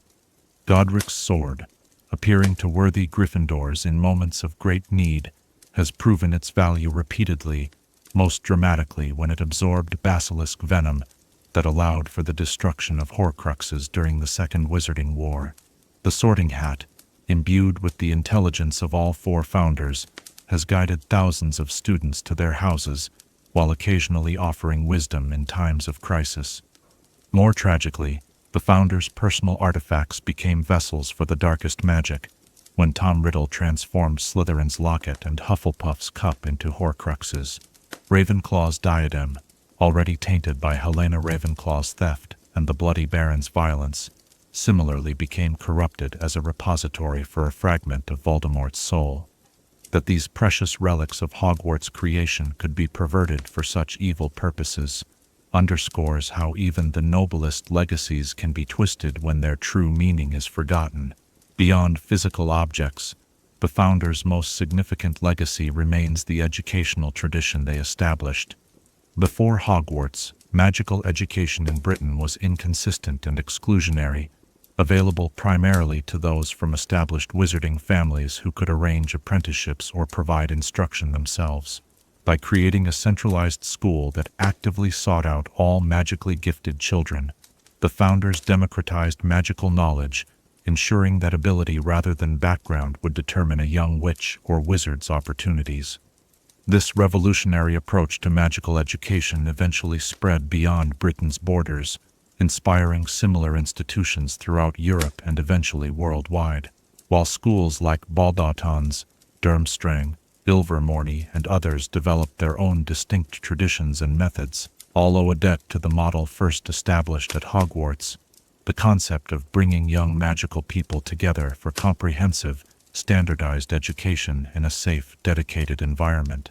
The curriculum developed by the founders established the fundamental organization of magical knowledge that persists to this day.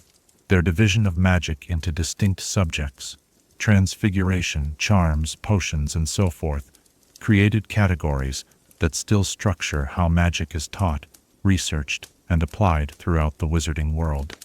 Even magical disciplines that emerged or were formalized after their time, such as apparition or occlumency, are understood in relation to the foundational categories they established. The house system, originally conceived as a way for each founder to directly mentor students with compatible temperaments, evolved into one of the most distinctive and influential aspects of wizarding culture in Britain. Beyond its role in organizing school life, this system created communities that often extend throughout graduates' lives, influencing social connections, career paths, and even marriage patterns. The values associated with each house, courage, loyalty, wisdom, and ambition, became touchstones for personal identity, with many witches and wizards continuing to define themselves in relation to their Hogwarts house decades after graduation. More subtly, the founders' philosophical differences regarding blood status and magical heritage established tension points that would shape wizarding politics for centuries to come.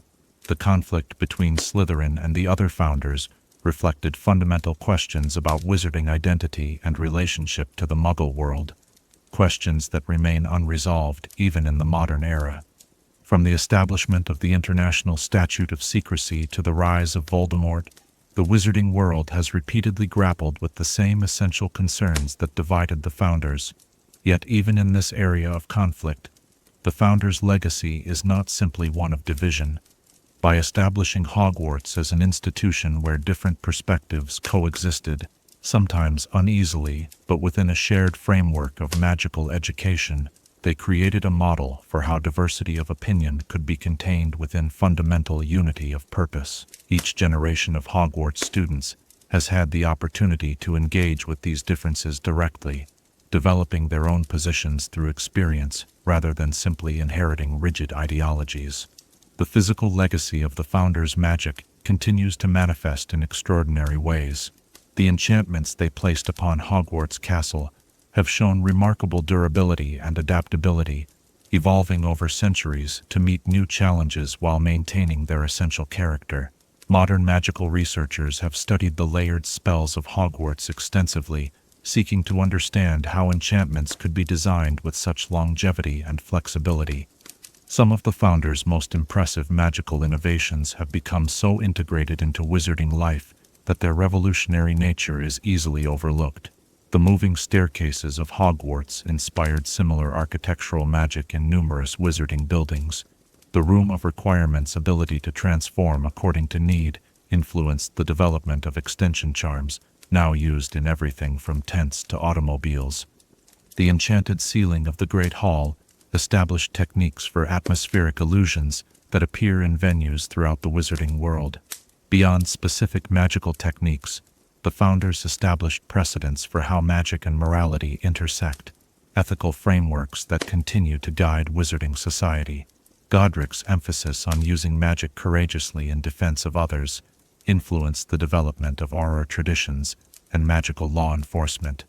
Rowena's insistence that magical knowledge carries responsibility helped shape the regulations governing experimental magic and dangerous spells.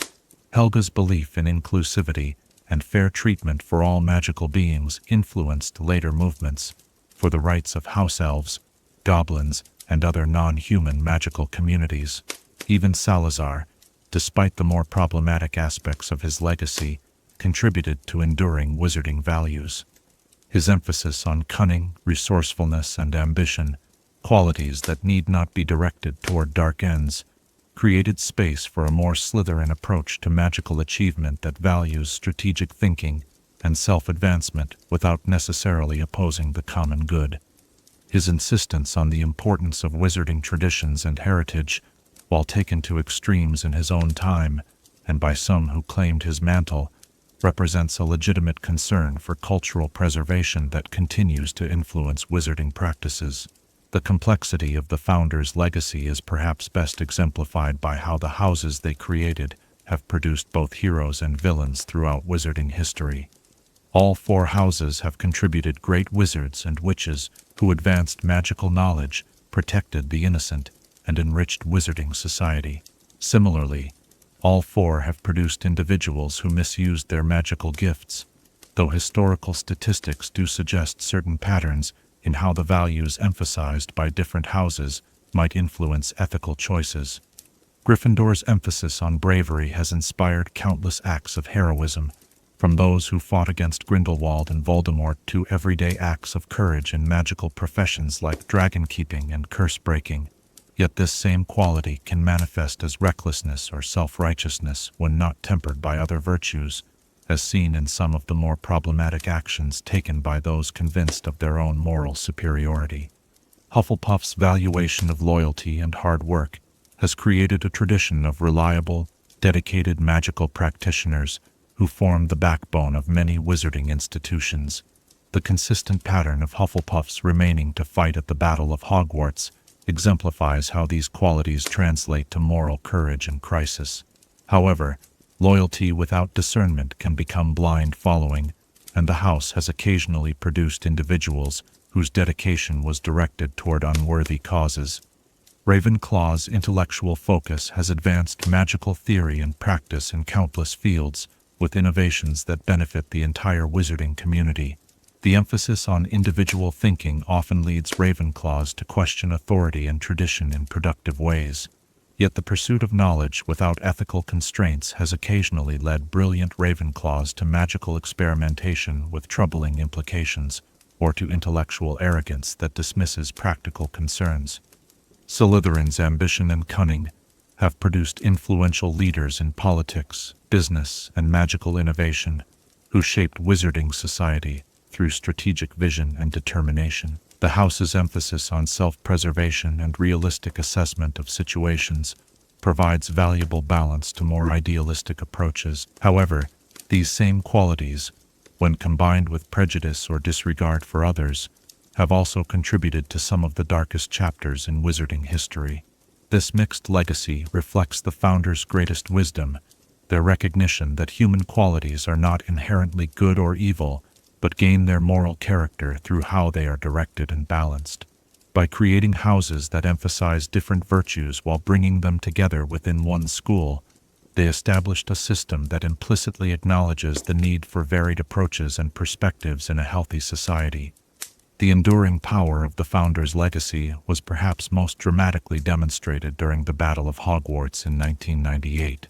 In that critical moment, when the school faced its greatest threat, the protective enchantments laid by the founders formed the first line of defense against Voldemort's forces.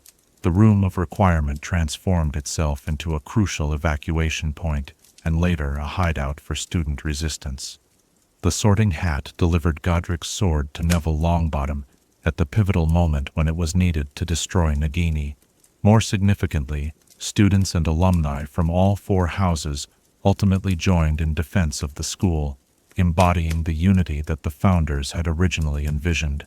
While Slytherin's participation was initially limited, with many students evacuated due to divided loyalties, the final battle saw representatives of all houses fighting alongside each other against the dark forces that threatened not just Hogwarts, but the wizarding world itself. In the years following Voldemort's defeat, Hogwarts entered a period of rebuilding and re-evaluation.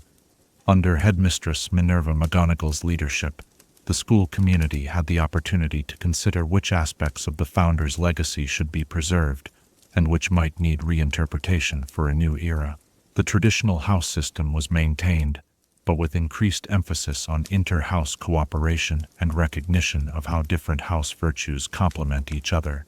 The most significant evolution may have occurred in Slytherin House, where the defeat of Voldemort, himself a corrupted heir of Slytherin, created space for reconsidering what the house's emphasis on ambition and cunning could mean.